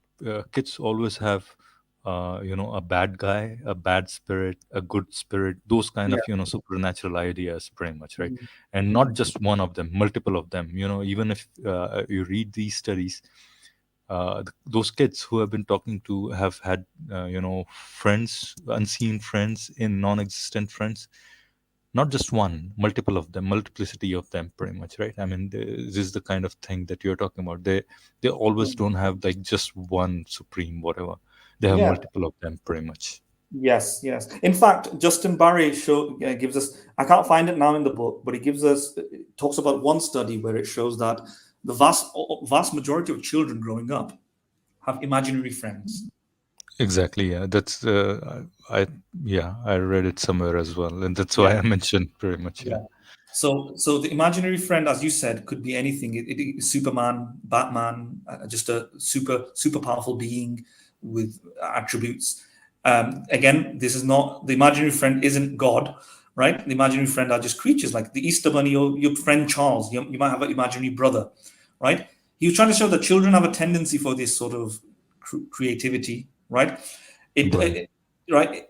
Again, does that show that it's natural because it's all found in all cultures? It could very well be, but it's again the natural versus nature distinction here collapses again because because it's a product of the hyperactive imaginations of the cortex, and learning about, you learn you watch TV shows, you get told stories, and children are very imaginative, and they may then invent. They may like a character in the story they've read and invent or reproduce that character in their imagination. I did it when I was young. I used to believe I was Tom and Jerry. I used to act out the entire thing. I used to also believe. I used to have this kind of very wild, creative imagination, and I didn't just think about. At no point did I think about superstitious or supernatural beliefs, whatever that means, or God. What I was thinking about was cartoon characters, right? And is Right. that Right. possible? What do Yeah, we I mean, mean? almost. Yeah, I mean, I won't say all the kids have, but a lot of kids have those kind of things. They have creative. They Yeah. create their own world pretty much inside this real world, and you can say pretty much their Yes. imaginary friends and all those imaginary characters, pretty much, right? Mm. And still may not be that higher agency, capital G God, basically, in a Yeah. sense, right? Yes. All right, you want to? No, keep I going think down. we already talked about the adults finding purpose. Basically, Yeah. adults. Yeah, Yeah. you want to read from this, or I think we already discussed this pretty much, right? Yeah. Just one thing that he says here is that uneducated adults are more likely to find purpose, and educated adults are not, right? But they all have kind of like a purpose-driven language, and that just might simply because we are accustomed to purpose-driven things, because we're accustomed to dealing with human beings and with purposes, right? So again, it's a way of there's an intersection between our natural instincts and some of the things that we learn, where we throughout society we've learned that people have purposes, and then we just make an inference to other things, right? There is a learning involved, and the maturational naturalness hypothesis incorporates that learning into it. So so Right, it, right. Yeah, yeah, it's very difficult when the framework itself builds into it exposure to an yeah. I mean, environment. you're Yeah, in a sense predisposed to it, because not because of some innate yeah, predisposition, but because of the yeah, maturational naturalness, or yeah. basically In an environmental environment, in an environmental. environment. Yeah, Yeah. yeah, So it's. I won't say it's deceptive. It's just you can. What he means by natural, then, what other people are misquoting or misunderstanding, is not that sort of natural. Where, let me give you an example of something that might be not maturationally natural: thirstiness, right? Burping. yeah. I mean, you can even say something that is not maturational naturalness is finding milk. Basically, a newborn baby instantly is able to find Yes. milk. Basically, that's an instinct, right? Yeah. That's There is no maturational naturalness involved Yeah, there. and if there is, it's at the fringes of it, because there is some sort of, you may say there is some sort of learning involved in that, or there is you may say there is some sort of you obviously have to be in an environment where there is a breast, yeah, Right, uh, or something, but right, it's a very, very, if you try to force it into the naturalness hypothesis framework, it doesn't sit easily into it. It sits more right. easily into it, that kind of right from the womb. Yeah, there is an instinct. A There is a predisposition to, yeah, yeah, yeah, yeah, exactly. Which is a strong case of something being really natural. This is on the real natural side, but this is right, not this is not what Barrett is talking about when it comes to these other things, including yeah, agency, exactly. purpose, yeah, purpose seeking.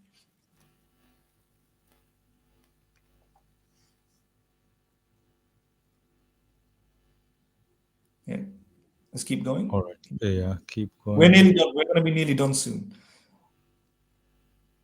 Um, 3, identifying the maker. yeah. No, again, see, I told you he keeps going on to. So every chapter he starts with a anecdote or a story from his life. this is the story he's talking about. He prayed to God that there be snow, and then his mom says that no, you can't have snow basically, because just praying does not make it snow basically. And then it snowed, Yeah. and then the school was closed, and he Mm. he went for whatever skiing Yeah, or yeah. I you know. mean, yeah, I understand. I won't say this is like an unforgivable sin or crime on his part because he's trying to make No, it. no, he's building a story like this. I mean, Yes, he has to yeah. sell his he An has to sell his introduction. book It's an basically, right? introduction to his. Yeah, it's an introduction, but he meets it up later on with some evidence and so on. Yeah. So children. So intelligent design theorists. So the Swiss psychologist Jean Piaget. I might be mispronouncing the name. Easily the most influential developmental psychologist, I, 20th I think I century. think it's pronounced as Jean Piaget. Yeah, yeah, yeah. My French is Jean horrible. I Piaget. confess. My Yeah. French is, I don't. I had no innate instinct towards French. No, I Yeah. just made it up. I know GEN is pronounced as Jean, and I think the only uh, you know better pronounceable French thing I could say was Piaget or something like that. But anyways, go ahead. Sorry. Yeah. So again, this particular psychologist finds that artifacts and tools are made by someone, mountains and lakes and sun. Um, they make the inference. Kids make the inference that even these things they were intentionally or purposefully designed, etc. and etc. But let's take the strong. Let's be charitable here. The, if a child learns, let's be charitable and just take at face value the study. If the child learns that mom makes tea, etc., and there is no explanation behind where the sun came from, it just might just use its existing knowledge that it learned from being socialized, right? In an environment where it picks up and learns agents make things and then go, all right, the river has a maker as well. So in other words, this is the child child is intelligently trying to use what is already learned and reasoning about rivers and trees. You can compress that into a maturational naturalistic framework, but as I said already, it seems to include the socialization aspect, and it doesn't eliminate the idea that these are things that are still learned, right? I mean, would a child who's never seen people make the same inference? Would a child who's never learned that there are agents around with thoughts and feelings and desires make the same inference? That would be a strong case of nature, right? And I don't think you can even Right. have that experiment. Reality is, I'm not surprised, and even if it's like atheistic children, we're going to later find out. If you keep going down, I think this is I mean, maybe I read about this study, and then I was thinking that this study does not represent a comprehensive cultural cross cultural study possibly not. basically, Yeah, yeah, possibly not. because I can cite you many examples where kids do not think this way basically. Okay. I mean, Yeah. so yeah, I mean, it's probably, as you said, did they consider atheistic kids? Did they consider Chinese kids? Did they consider people from Japan and other places, or maybe even that some of the tribal cultures where there's no Mm. concept of God at all? Basically, Yeah. the Amazonian tribes or the Indian tribes from Andaman Nicobar, which has been out of the globe, pretty much. No, nobody has been able to get into their community at all Yeah. as of 2024, pretty much. Yeah. They're completely isolated, completely, right? Mhm. And they have, But, but let as us, much as known about them is there's no concept of God in their culture. yeah, but let So us have be, have we have, let, have we let- have let- we yeah, Mhm. I Go know, ahead. but let us be charitable. Let us be charitable and just presume and suppose that even atheistic children do this, Yeah, right? we can steel man their case, pretty much, Yeah, or Steel, his yeah, argument, pretty Steelman, much. yeah, Steelman it. But even Yeah. then, it won't be surprising if an atheist child, for example, who's not been dogmatically told to the contrary, let's say, or not even dogmatically, been scientifically informed about evolution or something like that, scientifically informed that there aren't anybody. Let's say there's an atheist who's hell-bent on telling them there is no God, there's no purpose, there's no creators for nature. Yeah. So when I say atheist child, I mean a very specific definition. I would say not God-believing, right? Who's born without a forceful introduction to religious ideas, right? They don't have religion surrounding them. They could still potentially learn that mom makes tea, mom makes food, dad has purpose. These things, the spoon was made in a factory, and when asked, where did the sun come from, they may say they may reason. Infer it, basically. Infer it Yes. in an inductive way, in a sense, basically. Yes, and inductive. Now, is that natural, or is that just? Is that just? Learned. Yeah, it's a Yeah, learned. Seems exactly. like a more learned kind of a thing. Yeah. So even if it is steel money, can you see what I'm saying? The problem with Did I that say learned? It's learned behavior, basically, learned right? behavior. Yeah. Learned behavior. It's ultimately false unless you believe you're a theist. I mean, most scientists don't think the evolution requires a god, for example, behind it or purpose behind it. It works, but it's a false inference that a child might make, and not because he's disposed to it through some sort of biological hardwire or something like that, but just simply because he learned one thing first, and he just applied it to something else, right? If I teach a child that the wrong mathematics, and then I introduce him to a new problem on an IQ test, and he might apply the wrong mathematical sort of structure, reasons, etc. It's all learned, however. Exactly. Nothing Yeah. Yeah. and that's all that could be happening here. And even atheist children might be subject to this flawed interpretation of reality, simply because some of the first things they learn is that manufacturers make things, right? Right. And Right. then I mean, and they don't even have to go outside their own atheistic environment per se, in the sense, or non-religious or non-God believing environment. It's yeah, an inference drawn upon by things that they see around themselves, which is yes, pretty strong, basically, in terms yes, of purpose driven, or even if you think that design driven. Basically, you see your parents making things, your siblings making things, or people you interact with basically making things, right? And that's the inference. That's the most likely inference based on inductive reasoning that you're gonna yeah, draw, pretty much. yeah. Let's go down a little bit. Let's go down a little bit, and then we're going to probably finish talking about this part.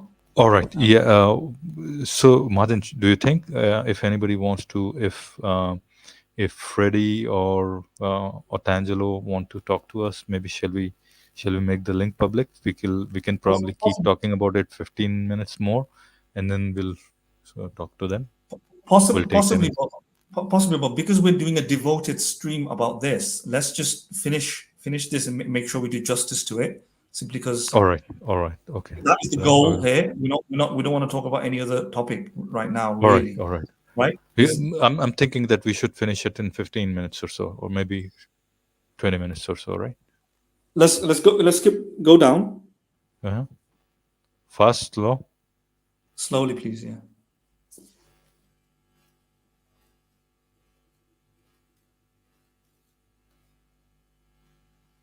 Do you want to talk about this, or shall we move on from it? The meaning of God that he's talking about. Yeah. So just slow down. Let me just mark a point. Again, if a child is inferring that the sun has a creator, again, he's not necessarily thinking that the sun has a creator who is a god in the traditional sense.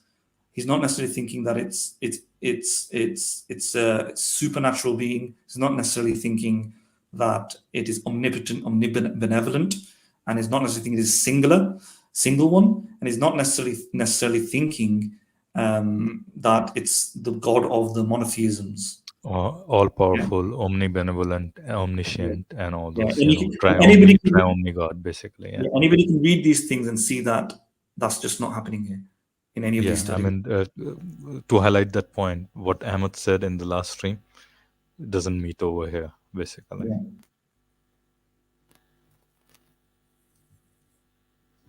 In fact, in fact, some of the studies, look, it's so much content here that we can't talk about all of it. So anybody who's watching, please read it thoroughly. Some of these paragraphs say that some of the children say that people made it. People made. So the infer agency, the inferrer creator, the inferrer designer. Who is the designer? Some of them say it's humans. Yeah, humans created the sun, which Yeah, I mean, kids in for that humans created. So yeah, you'll find all sorts of take of kids on these matters. Basically, you'll have. I mean, he talks about if you read this Piaget's yeah, paper, you'll see that kids initially have this supernatural agency at the from the age of 3 to 5. Then at 5 to 7, they depart from that supernatural to humans have it, and then from 7 to 9 they go back to supernatural agency, basically. So you can read all those things over here, yeah. I once mean, you yeah. pick up the book, basically.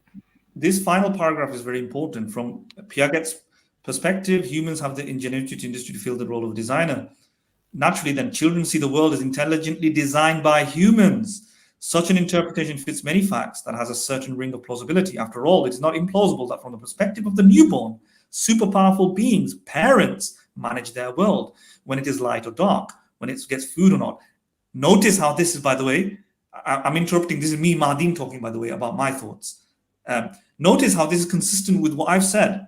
Children learn and make they reason from what they've already experienced, that the son has a creator because mom makes things. But look From looking at their parents, pretty yeah, much, right? Learning from yeah, their parents, because yes, their life, the supreme being in their lives is their parents, pretty much, right? yeah, They're always there for them, pretty much. So yeah, in that sense, they develop this naturally, as in, when I say naturally, as in, they learn it, basically. yeah. Can you put that cursor on that last perhaps from uh go two sentences up. all right, It's yeah. perhaps. Let's read that. This is very important, this last part. Perhaps Right. young children extrapolate from these experiences that the same is true for the rest of the world. Adults are powerful people who have designed and built the world. So Piaget's position, however, has not been without challenges. So Piaget thought then, perhaps young children extrapolate from these experiences that the same is true for the rest of the world. Adults are powerful people who have designed and built the world. Adults have built the world. See? Not God, not monotheism. No, yeah, Yeah. However, the exactly. next part, the next study, the next set of studies which counter Piaget's conclusions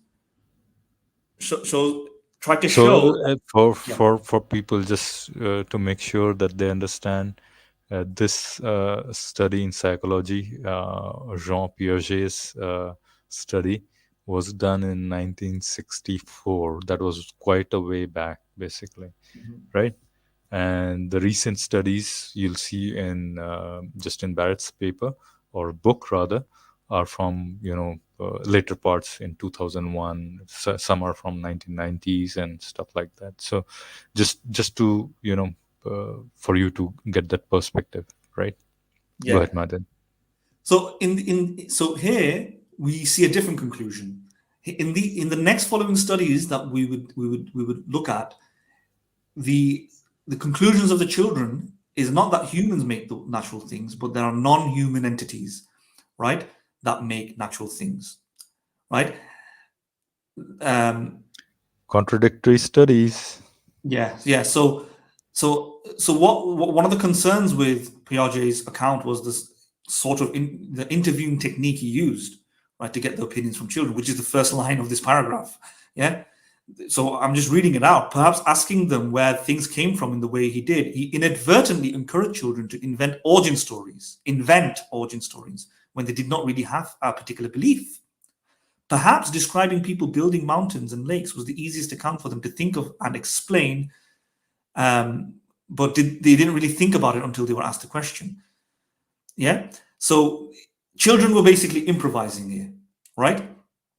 So to avoid the problem, other psychologists use different techniques to understand that to show that people make tools and machines and artifacts, but not natural objects. Susan Gelman, for instance, simply asked American children whether a number of different items were made by people. Do you think people made lemons? Yes or no? Go down. Yeah. You stop there.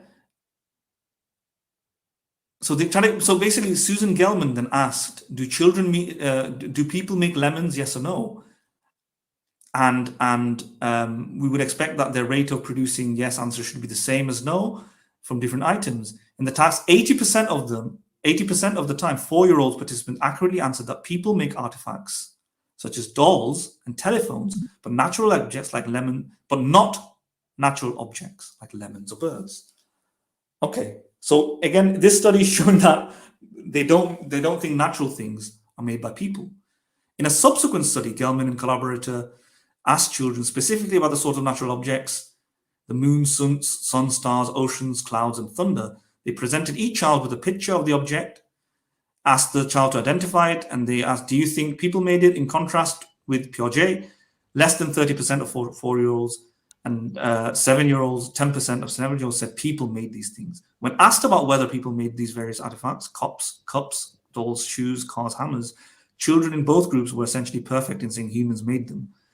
Olivera Petrovich presented British preschool. Now, this is important. Let's read this part. Olivera Petrovich presented British preschools with photographs, etc. The pairs included animals, dogs, daffodils, natural things like leaves, common artifacts like chairs or books. When the pairs included natural things such as a leaf, in contrast with an artifact such as a bus, preschool-age children nearly always accurately answered which one of the pairs would be made by people. Only when one of the pair was a human-made replica, such as a toy cow, were children confused. On the basis of these results and evidence, including Gelman's, Petrovich concluded that preschool children clearly discriminate between the natural world and the artificial world, considering where things came from. So Petrovich shows that children can tell that people didn't make lemons and trees, but that people did made tools and so on. If anything, Petrovich's study is supporting the idea that children can distinguish between nature, which people didn't make, and artificial objects which people made. Right. This is contrary to Jean Piaget's study, in a sense, basically. Yeah. So But the whole problem with just from keep aside, this is not this just pointing a flaw in these studies. That just because there is so much a difference in these studies of what kids attribute a certain thing to, basically, is in itself a testament that they don't have a complete single one understanding of it, basically. Exactly. Which strengthens the idea that possibly there were prior learnings and socialization techniques, learn behavior, basically, that made the answers different in Piaget's case, and now in Petrovich's studies and Susan's studies, they are different, right? They're different because maybe different things are affecting these answers. How do we know that it was natural, and what it's getting all muddled up, right? Exactly. Shall we move on from here? Petrovich's study? No. It's actually very important to be here. 1 minute. 1 minute. Regarding the origins of planets, animals, and natural things, such as sky, earth, and the same sort of item. Stop here, please. Just stop here. No, stop it. Okay, this is very important. I'm going to highlight this because Muslims in particular, speak about Petrovich a lot. So Petrovich then eventually... Subur Ahmed always, I think, talks about her. Olivia Petrovich says this. Yeah. All right, go ahead. Sorry, I was just trying to imitate him badly. Yeah. The reason I'm hyper-focused on it is because we're probably going to do this once, so we might as well do it rightly. If it's going to be in depth, it may as well be, simply because it will be an educational video that way, because we're going into the depths of it. So this is why I don't want to distract ourselves with other issues. I know we've got great guests who have been on. I'm sorry if you're not being put on here. Maybe we can entertain you at the end, whenever it ends. We're going to be very quick, but I do want to focus on the details and the meat. And we're almost done with it, but yeah. So Petrovich, can you get the entire frame into the view, please? Yeah, because yeah, there you go. Oh, I can't see it. Can you get that entire paragraph in? Yeah, that's all right. That's okay. That's okay. That's great. Here again, Petrovich's research is instructive. She asked British preschoolers questions regarding the origins of planets, animals, and natural things in the sky, earth, and large rocks. Some of the items Piaget asked about, there were some of the items Piaget asked about. Instead of using open-ended questions, Petrovich gave children 3 options. It was made, so Petrovich gave basically a multiple choice set of answers, pre-coded answers. It was made by people, made by God, that no one knows, right? Or no one knows. Children in these studies were nearly 7 times more likely to answer that God made natural things than people did. Right? So this is the fundamental sort of, this is like what Muslims will want to talk about, that children, when presented with these 3 options, God Would made pick it. God Yeah. 7 People times made more than, yeah. Yeah, people made it and no one knows. This is what they pick God as the better candidate. Now, here's my criticism to this, right? First of all, why is Petrovich's research quoted as showing that children have an innate belief in God? This is nothing to do with that, right? In Exactly. fact, Yeah, that's if children didn't know what already God was, how are they answering this? I mean, this is feeding into their mind that you have an option which is probably the uh, most It's not just likely that. they'll It's not just pick that. on, because unless until they know what God is, they would probably not pick it pretty much. Yes, yeah, So exactly. there, you threw out of the window the whole concept of innate disposition, basically, Yes. of a belief in God, Yeah. pretty much. So these are children who already have knowledge of God, and we don't. And if people want to say, or if Petrovich and Barrett are used to say that there's a natural instinct that children have a tendency towards already having a God concept, no, it doesn't.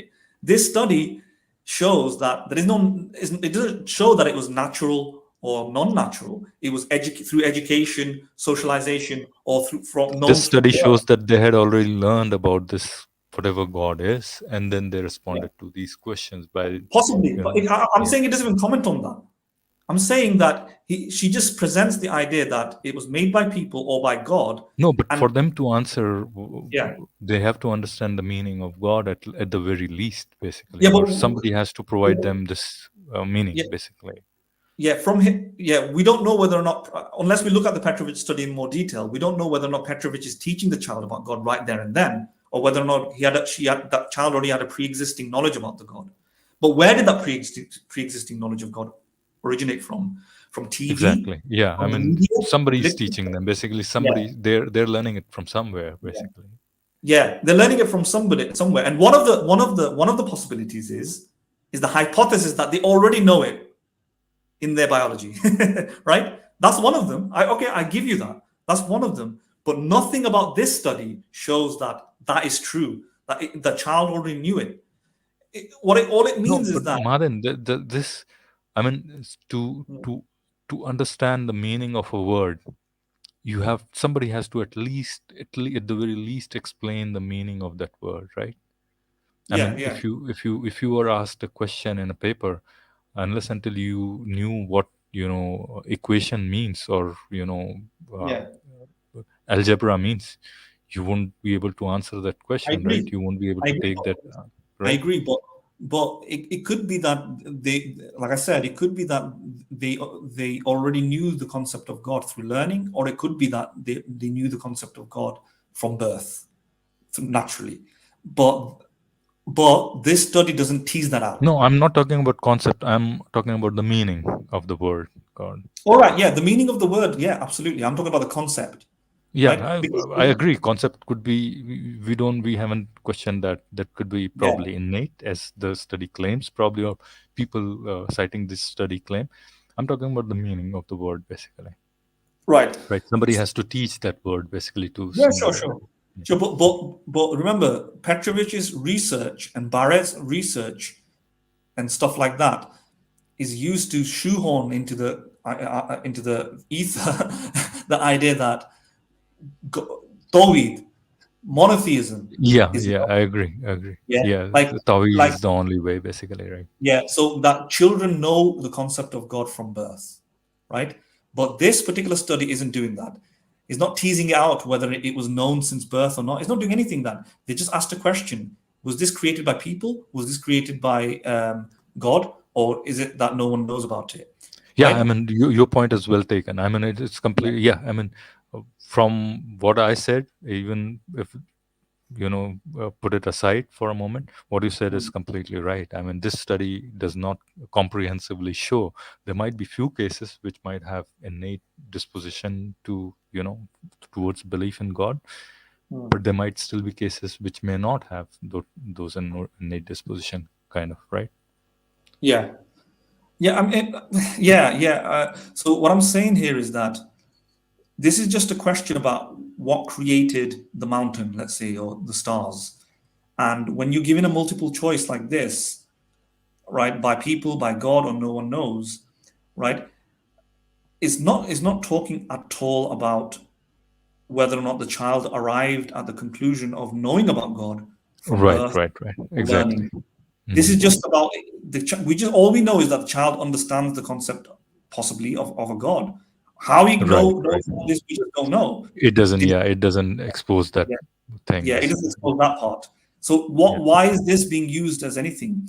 If it only this only shows that when those three options are given, God is picked. Okay, and my second point is why the fact that God is picked doesn't tell you that children naturally know that God is the answer or something like that through instinct. Yeah.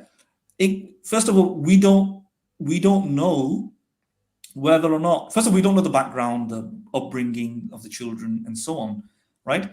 But again, these are children in mixed communities. They've not been segregated and separated from popular media, right? It could just be when you're given a multiple choice question like that, where modern day children, by the time they're like 4 to 7, etc., they will already kind of get an understanding that nature, there are processes involved in nature, and therefore people came about, people who didn't exist, right, in space. So they're going to eliminate that straight away, right? People obviously didn't create the sun, so by default they may just defer to God, right? Right, right. Is that because they naturally know God has to be behind it, or is it just because they realize through scientific learnings today that people are not going to make the sun, people are not going to make mountains, because they've learned in science textbooks that Right, right. people don't make shit like that. Yeah. Yeah, So I'm not quite sure what the age group of yeah, this sample was, basically. But yeah, I mean, granted that these are pretty young kids, they couldn't have, let's steelman their argument, right? yeah, And granted that these kids were too young to have gone to a school and learned through. Still, I think the kind of claims that Dawa gang people make about it, this mm, study still says that only 7 times more likely to answer that God made. There is still 1 out of 8 who are answering, yeah. either one of those two These options, are basically. British children, and we're talking about 40 to 50% of British children who are raised in religious upbringings and backgrounds, but they're also I'm saying communicating. just steelman that. I'm just saying steelman that their side, right? These are kids and whatever. Still, it's only 87%, right? I mean, for that kind of, I mean, to take it to a level of certitude, you'll have to really have a much higher number, pretty much. That's what I'm saying, basically. I mean, it's a small point. It's not a huge point per se. I just wanted to make sure that the study only says 7 out of 8 times, 8 people answered that God did Did it exist. say that? It says children in these studies were 7 times more likely to answer that it's God. It's not saying, I don't think it said 7 out of 8 times or 7 out of 10 times. No, but that's the same thing, right? 7 times more likely, right? 7 times. Okay, I understand. Yeah, that's a mathematical error on my part. Right, I Right, understand. Yeah, correct. right. 7 times more. Yes, it's not saying 7 out of 8 times, but Yeah, seven it's out. not saying that, but that's the Yeah. actual inference from that, basically. Okay. Yeah. Correct. 7 times more likely to answer that God made natural things than people did. So still, Right. you are talking about only 87% in some sense, pretty Yeah. much. So yeah, uh, yeah. So I it mean, keeps yeah. I mean, on. this is a study that almost everybody quotes, pretty much. Yeah, Yeah. So Olivia. I just want to again say these are British children who get raised in societies of mixed communities where they're introduced to the concept of God, they learn the concept of God. Even just because you're an atheist child, for example, it doesn't mean you're secluded or segregated from learning about these things, right? And just because you're an atheist child, it doesn't mean that the atheist parent is actively telling them that God didn't create these things. When you're, or just be, technically speaking, isn't they're not, you don't necessarily have to be an atheist child. Like 40 to 50% of British children are And these being. kids haven't been influenced by any other means, basically, in school, by other kids, by TV and all those things, or Yes, internet, yes. basically. Yeah. You And have to just take into account a lot of these factors as well, pretty much, yeah, right? and just to say, people sometimes describe children who are not brought up in a religious society as an atheist child, but that arguably that's true, but that doesn't mean they were actively philosophical atheists or something like that. You're a non-believer, meaning that you may have no concept of religion from your mom and dad. That's about it. It doesn't mean that you have not heard of the concept of God, right? And when you're given this sort of multiple choice sort of explanations where you may believe that it's completely false of an option to think people made stars, because by now modern British children are not going to say people made stars. We know people Right, didn't, right? right. They're gonna defer to, even if they don't believe in God, even if they don't, their parents perhaps did not teach them about God. They may think, all right, to answer this, it'll be by God, right? This concept that people talk about, right? So yeah, but again, it doesn't. It none of it is taught is telling you that the God belief was known in the child's mind through nature, right? Right, We right. want to make that, we want to really emphasize that, because that is the point that people are trying to, like people like Subur Ahmed and our guest last time, want to make. Yeah, That, oh, Ahmed, yeah, Ahmed squared. yeah, Yeah. exactly. And asking these children 3 questions does not reveal anything about that. Right. Yeah, I mean, I think we have. I think if this is the study that they use, so we have comprehensively debunked it, basically their argument, in the sense that Yeah. I think from no perspective, from no point of view, their conclusions, are warranted. I would say, basically, because this study clearly shows that uh, there are flaws in it, basically, quite Yeah. glaring flaws in it, Yeah. Just basically. scroll down if you want. If you're ready to scroll Mm, down, just scroll down. sure. I'm just going to quickly skim this in my head first. One moment. Or this paragraph, you mean? Yeah, I'm just skimming it in my head. 1 minute for you. Mhm. Okay, this is just establishing the same thing that of Petrovich's. Yeah, someone was 2 times more likely to than God. Natural object. God, if the question was about an animal. In contrast, if the question regarded an artifact, it was a human. So God for nature, human again, right? On a subsequent forced choice question, children who had suggested someone was the reason favored God, Jesus, or Allah as the designer 80% of the time for natural events, natural objects, and animals, but favored a human intelligent designer, artifacts 82% of the time. As with previous research, these children seem to understand that gods make natural things and people do not, but people make artificial things, and gods do not make the artificial thing. Right? These results cast doubt not only on the claim that children see elements of natural worlds created by humans, which is Piaget's artificialism, but also claim that children before the age of 8 or 9 cannot distinguish between God and humans. If I wanted to argue that children God just means a special human or man who works to earn his living, then I would have to accept the cumbersome idea that this God fellow is a particular peculiar sort of human. So this sounds like a different set of right. Okay, that's fine, right? But again, I want to emphasize everything about the flaws about these studies, which is that these are children. This is not conducting the experiments in a isolated, geographically In a isolated. controlled Yeah, environment, yeah. basically. It's such a mixed community where you have the concept of God, and when you're giving these multiple choice sort of questions, when you have religions mixing together, right? When you have the concept of Jesus, when you have even non-believers who are officially non-believers, but they kind of have a airy fairy kind of maybe God belief, or They go along with the culture at yeah, exactly, present, basically in the exactly, exactly. societies they're living in, pretty Yeah, much. I Yeah. mean, every child knows who Jesus Christ is, even if they're kind of not really that religious. And if these studies, Yes. so that's what the problem with these studies is. Even when you say that this child was from a non-religious household, it doesn't mean that They hadn't non heard of these concepts, pretty much. Yeah, yeah. they have. Yeah, pretty It much. doesn't even sometimes it doesn't even mean that they're technically non-religious. It just means that they're not actively participating in church. Then and if that's the definition that's used, for example, in America, non-belief is just sometimes measured in some studies in America. Non-belief is measured by lower levels of religious attendance, lower levels of religious practicing, lower Right. levels of Non-church going become yeah, non-religious and all yeah, those things, exactly. pretty It much. doesn't Right. mean that there's no concept of Jesus. It doesn't even mean that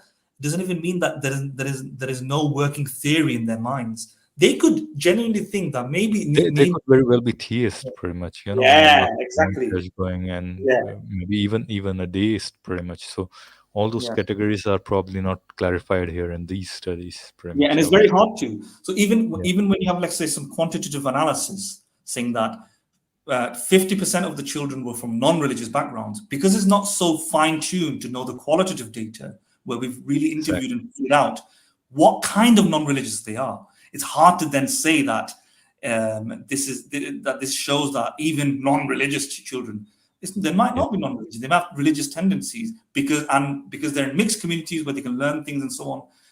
It's hard to then say that this is an example of the Yeah. inner This is workings. not a comprehensive study, I think. I would say. I mean, Yeah, it's in a sense, it's a little dubious, I would say. yeah. Okay. So the next following is we're not going to go through the next ones. I think let's just I jump. think let's just finish it over here, and if we have to do, maybe Yeah, we can do another one. Do you think there's some? I think this Olivia Petrovich study is probably uh, the meat of our uh, argument. yeah, Probably we can say pretty much. yeah, I mean, our debunking of their yeah. argument, pretty So much. before we finish, let me just give me 5 minutes and then we're going to finish. And this is only going Sure, to take sure, 5 minutes. not problem. Shall I close Yeah, close the this book if you want. document, Close or this. Yeah, no, you want to no, go close the through it book. some part? No, no, no, no. Just close it. This is enough.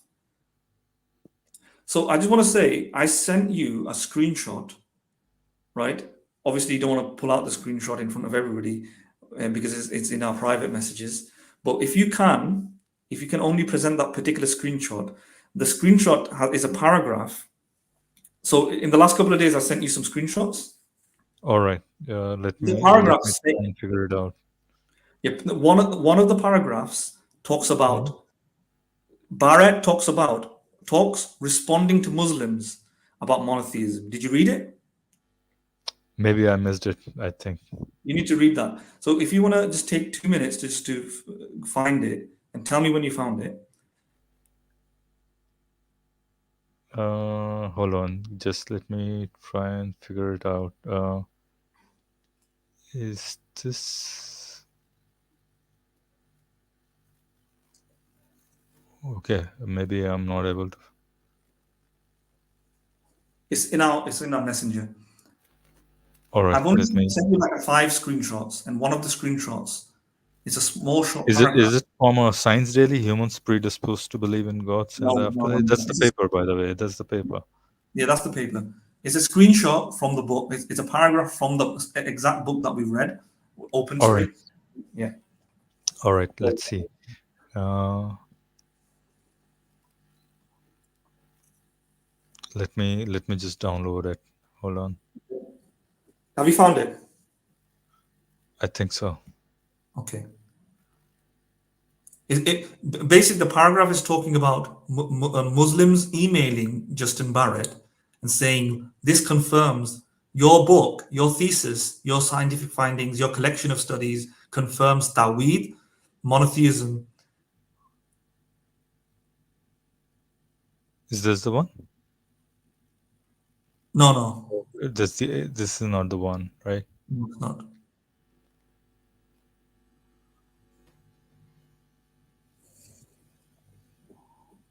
Yeah, I got it. I got it. Okay. Hold on. Just give me 1 second. All right.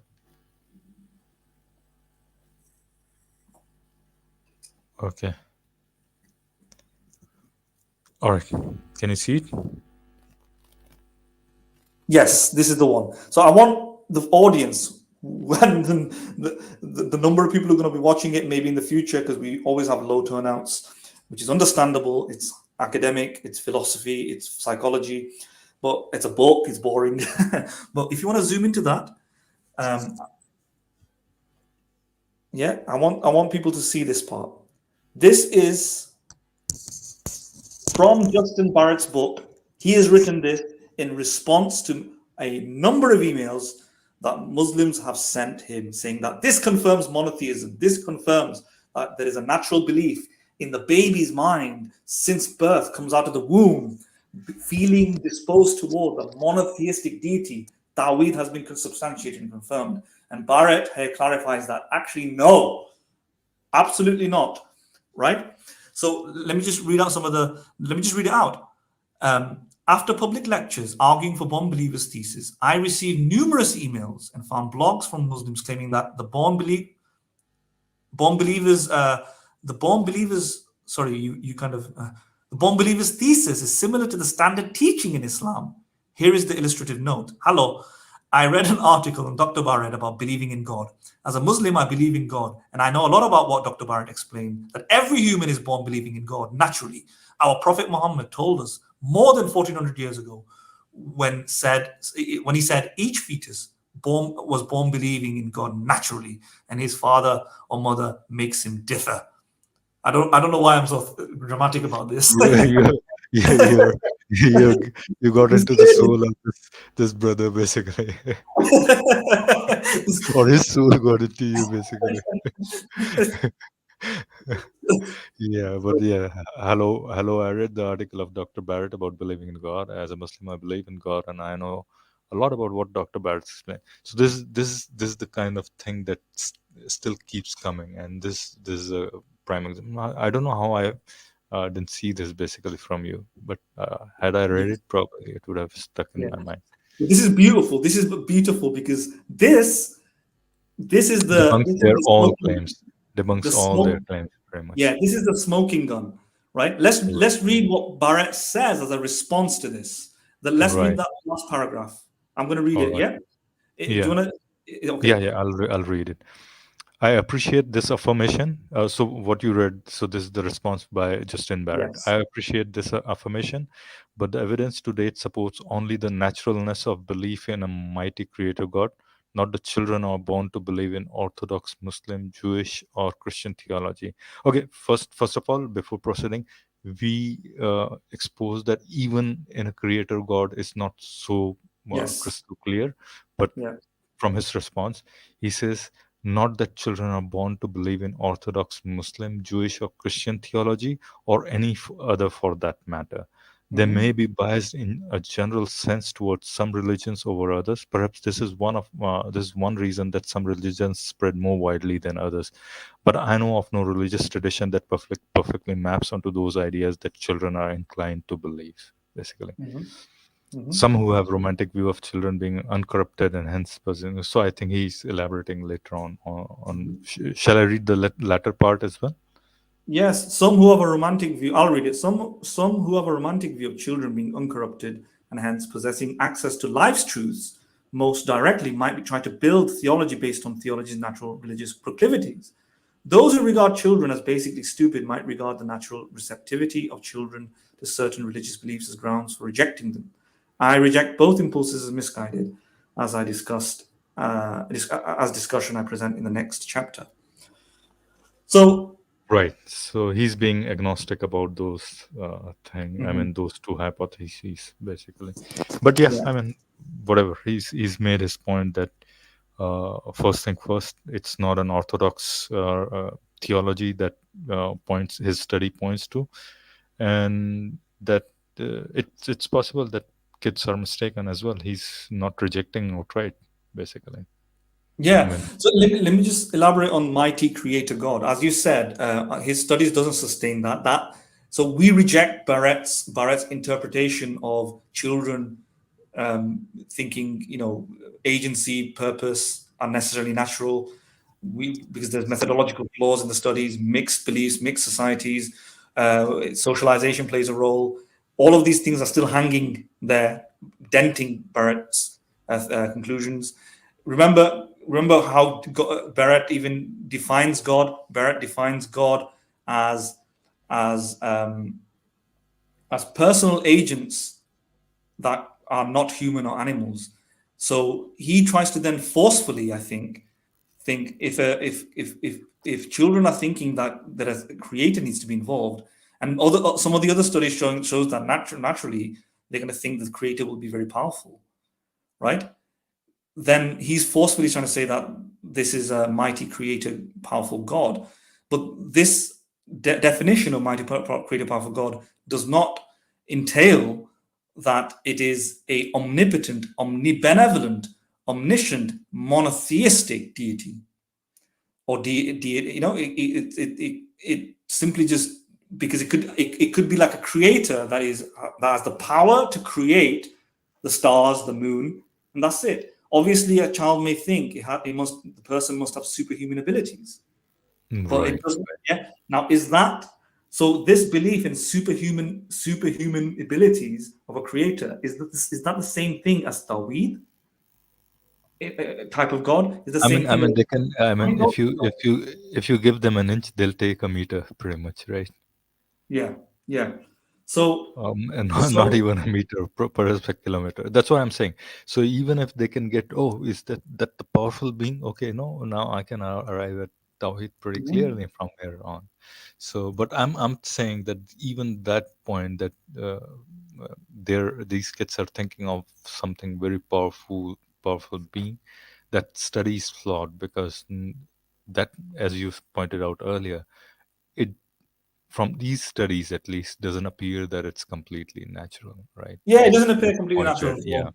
Again, yeah, mixed. These are mixed societies. We don't really know the background. It's hard to control for the background. Agnostic, atheist households, if they are included in the data, yeah, has it been qualitatively assessed, fine grained, or is it just that you just hear that these are non-believers? But even if they're non-believers, they're interacting with the media, the literature, other students. When you give these kind of multiple choice questions, they're going to naturally. When I say naturally, I don't mean in the same sense. I just mean that reactively, they're going to yeah, think. They're going to think that this is an option to explain things.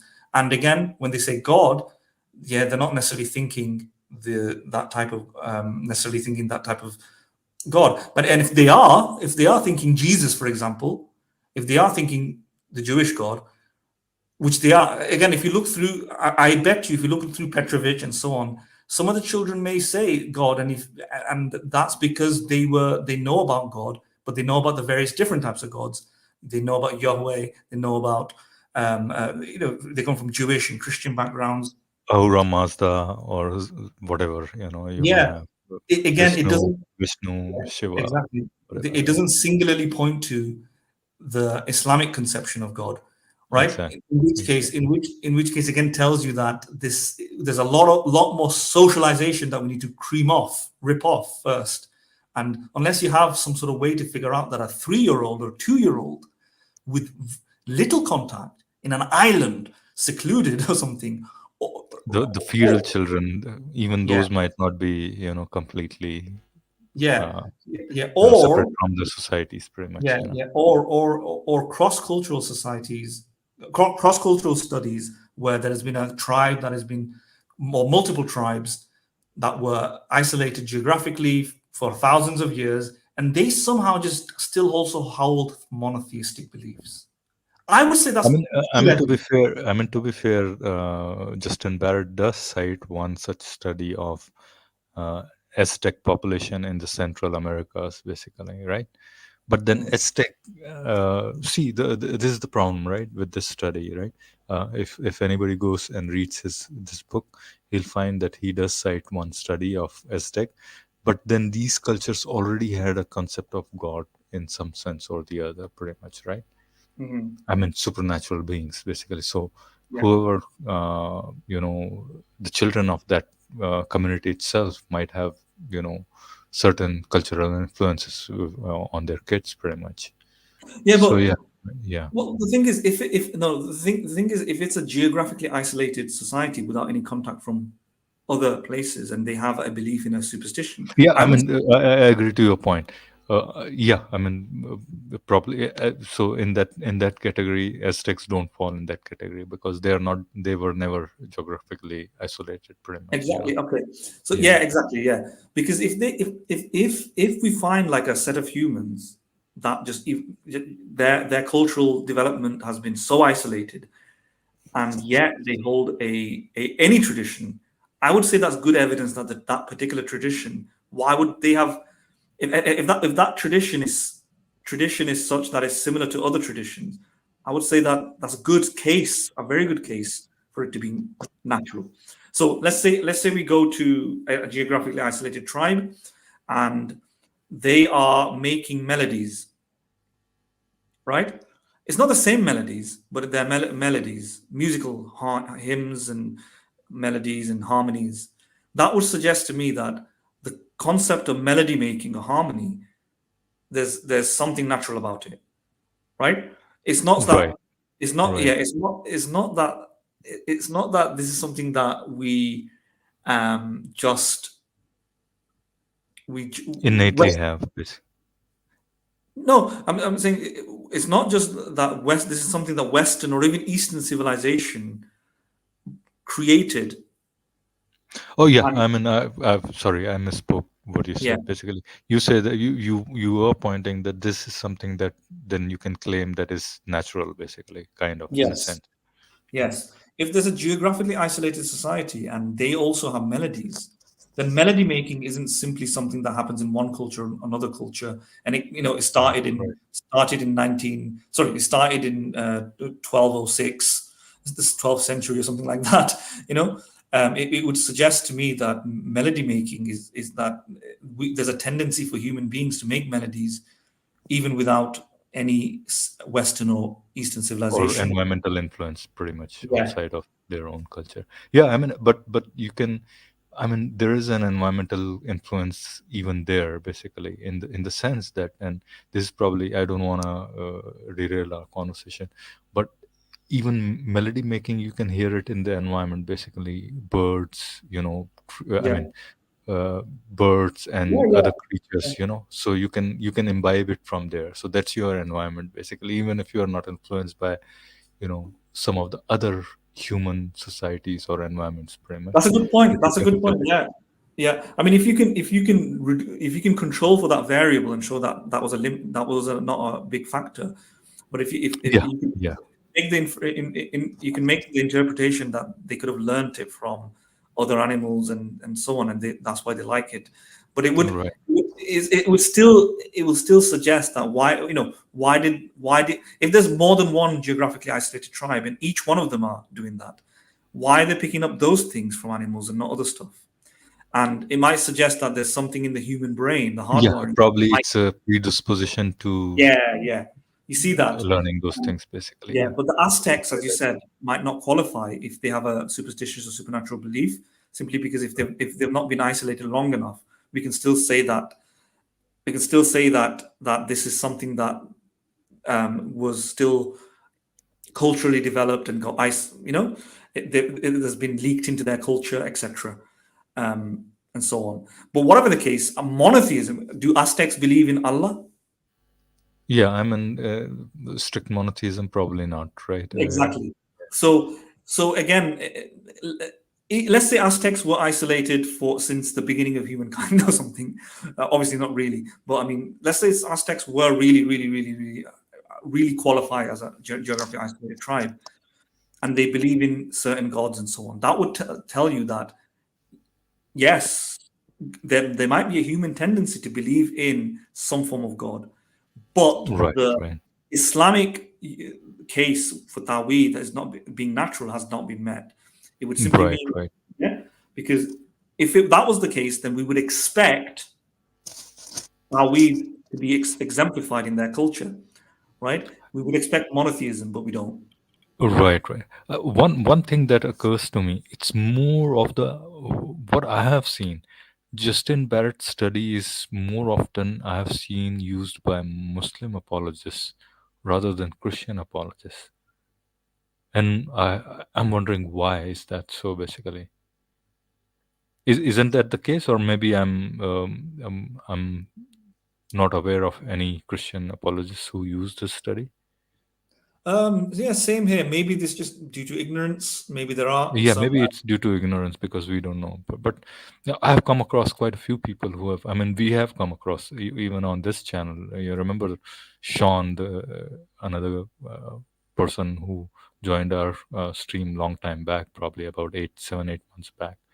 He Hmm. also did have this, and even Daniel Hakikaju and a lot of these guys keep using Justin Barrett's study. And most of the time that I mean, I can't recall from my memory that there I have heard any Christian who points to Justin Barrett's study. There might be. Yes. It's just my I ignorance, mean, probably.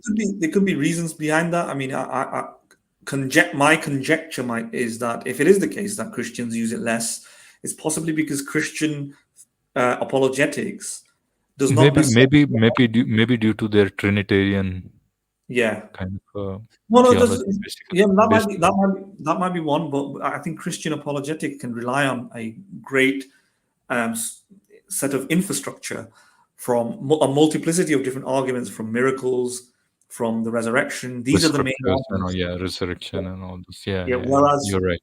You're right. Whereas, whereas Islamic apologetics in the West has taken a turn where the scientific miracles hypothesis has been abandoned by some of the foremost proponents of it, and Prophet Muhammad isn't really known to do any magic tricks. He's not a miracle. Yeah, Eh, he didn't do any. Yeah. I mean, there So are claims. I mean, if you it depends on whom you go and talk yeah, to, yeah, but basically. there's a dearth. Well, my point is there's a dearth and scarcity of evidentiary arguments. So Right. they're relying on things like the linguistic miracle, and they're relying on things like prophecies, non-scientific prophecies, stuff like predicting what's it Tall called? buildings. The tall All buildings. building Yes. type of prophecies, Yeah. yeah. And the striking thing is that maybe I can't be 100% sure of this because Islamic scriptures talk about innate belief in God, and Christian scriptures don't. Yeah, I think that's probably the Uh, point to be noted. The Yeah, fitra, the natural, the yeah, fitra comes into picture basically, yeah. and that's So they their primary capitalize on strength, it. pretty So they're much, going to right? And use that's why anything. they use this Yeah, basically. they're going to try and use anything that will amplify their. If there's sort of some fringe science that evolves, confirming or getting close to remotely confirming the fitrah, I they're think, going to yeah, use that. Whereas I don't right, think right. Christian scripture has stuff like that in it, and they Yeah, don't yeah. need. I think that these apologists think that the mention of fitra and this study, because of the so high similarity in the conclusions of this study, and at least what they think the conclusion is, and the mention of fitra is probably like pretty a match in heaven, pretty much. I think Yeah. that's why they use it more often, and I think that makes sense, right? Can I just use a quick analogy to explain how absurd it is to think the innate belief? in God is being mentioned here through these papers. The way Justin Barrett and other, keep in mind, Justin Barrett is a theist, so I don't want to say he's biased, but he seems to have a pretty big uh, need Inclination towards, yeah, yeah. to interpret these things like this. Look, we can. It's similar to saying there's an innate belief in science. The scientific method was innate, but no, children are not. Children don't know from the age of 3 the scientific method: hypothesis, test, experiment, retest, rehypothesis, falsification. Do children know these things? No, they don't. So Justin Barrett, so we can what Justin Barrett. I'm trying to make an analogy here.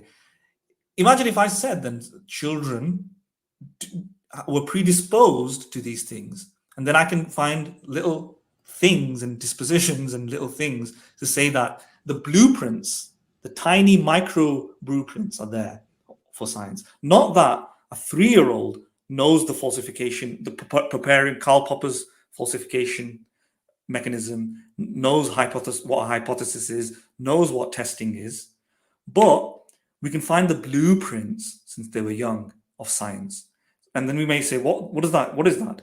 We may say, in a study shows that children are thinking about curiosity, and curiosity is a building block towards science, right? And obviously, children, we might show a study where children are curious and they ask questions, and questions are as a building block of science.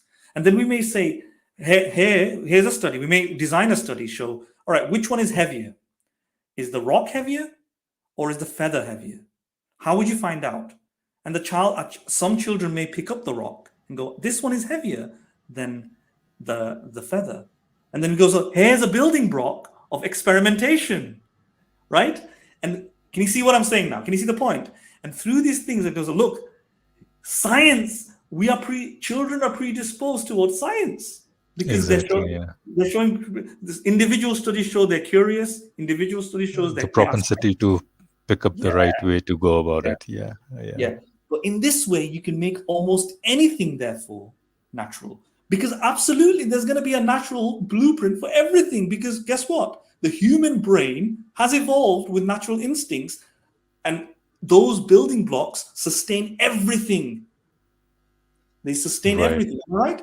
Anything, even artificial, is ultimately attachable to something that was a building block that was found in our evolution, because all forms of human activity and personality derives ultimately from human evolution, right? In terms of in that building block type of way I'm talking about, you can find a building Exactly. block, right? Right. Henceforth, this is how kind of dubious Barrett's thing is, and so that by going proceeding this way, we can ultimately show that everything has a natural building block, and that's not that interesting anymore. Is it that interesting? No, it ain't. Right? Yeah. Um, especially for the devious purposes that Muslims use it for, which is to say that it was there right from the beginning, which is not.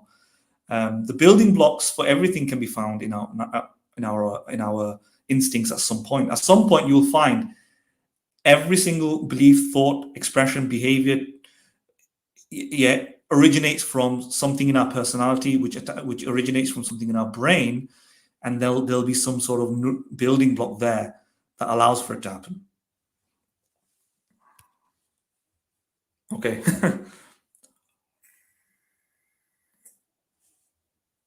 I'm done.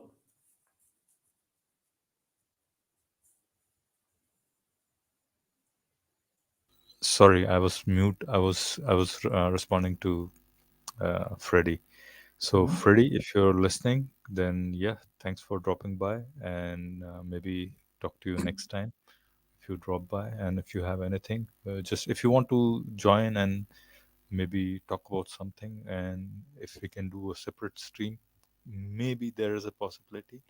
But you can always drop by towards the end of a stream when we are done. Discussing the topic at hand, pretty much just like today. But today, I think we already ran over 2 2.5 hours, so we're gonna Mm. close the stream right away. But yeah, I think this should now anybody who's asking about that, citing that Justin Barrett study, this should put a complete seal at that, done and dusted. You can't Mm. you can't contest that case anymore, pretty much, Yeah. especially our Muslim brothers, pretty much, right? Because they're the ones who keep bringing this due to Yeah. their, you know fitra tendencies, and then the similarities between this study and that fitra, right? Yeah.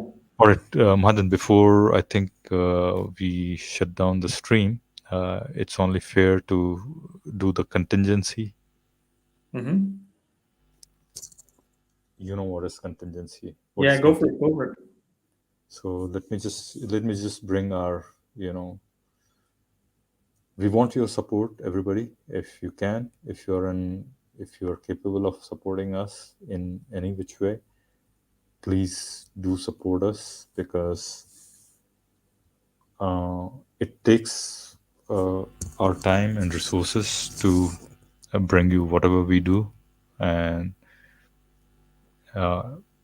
it would be nice to receive some kind of support from you guys, basically. So if you can, please, if you're capable enough, if you listen to us, if you like to listen to more of such kind of streams, you can see that, uh, uh, especially our English streams, we really deep dive into philosophical aspects of it, and so we have very very few listeners, and that's why it makes more sense for you to at least support us. So you can support us on Patreon at patreon.com/philosapiens. You can also support us, buy me a coffee, buymeacoffee.com/philosapiens. You can support us through becoming member of our channel. That will be the best thing you can do, pretty much, to support us, basically, because that will ensure that if anything comes, if a strike comes or something, from some other channels, for if they think that we have, violated the copyright claim on their video or something, they'll save us from being, our channel being abandoned from YouTube, right? So memberships, if you can take that, that's gonna be awesome. You can also support us through super chats and, whatever is out there by YouTube, right? So yeah, that's about it. And if you can't do any of those, then what you must do is you should like, subscribe, and share, not only Philosapiens channel, but also the Unveiling Faiths channel. Basically, that's the distinction, is that as we move on, and that Unveiling Faith gains more and more subscribers, we are going to phase out this channel for being English channel. We'll make it Hindi Urdu channel only, and we'll make Unveiling Faith as our English only channel, because right now it's confusing for our English listeners, basically American, UK based, or Australian listeners, that whenever we have a Hindi stream, they get discouraged and then they leave the channel, basically. So with that, I think uh, we'll see you guys next time. Bye bye. Bye bye.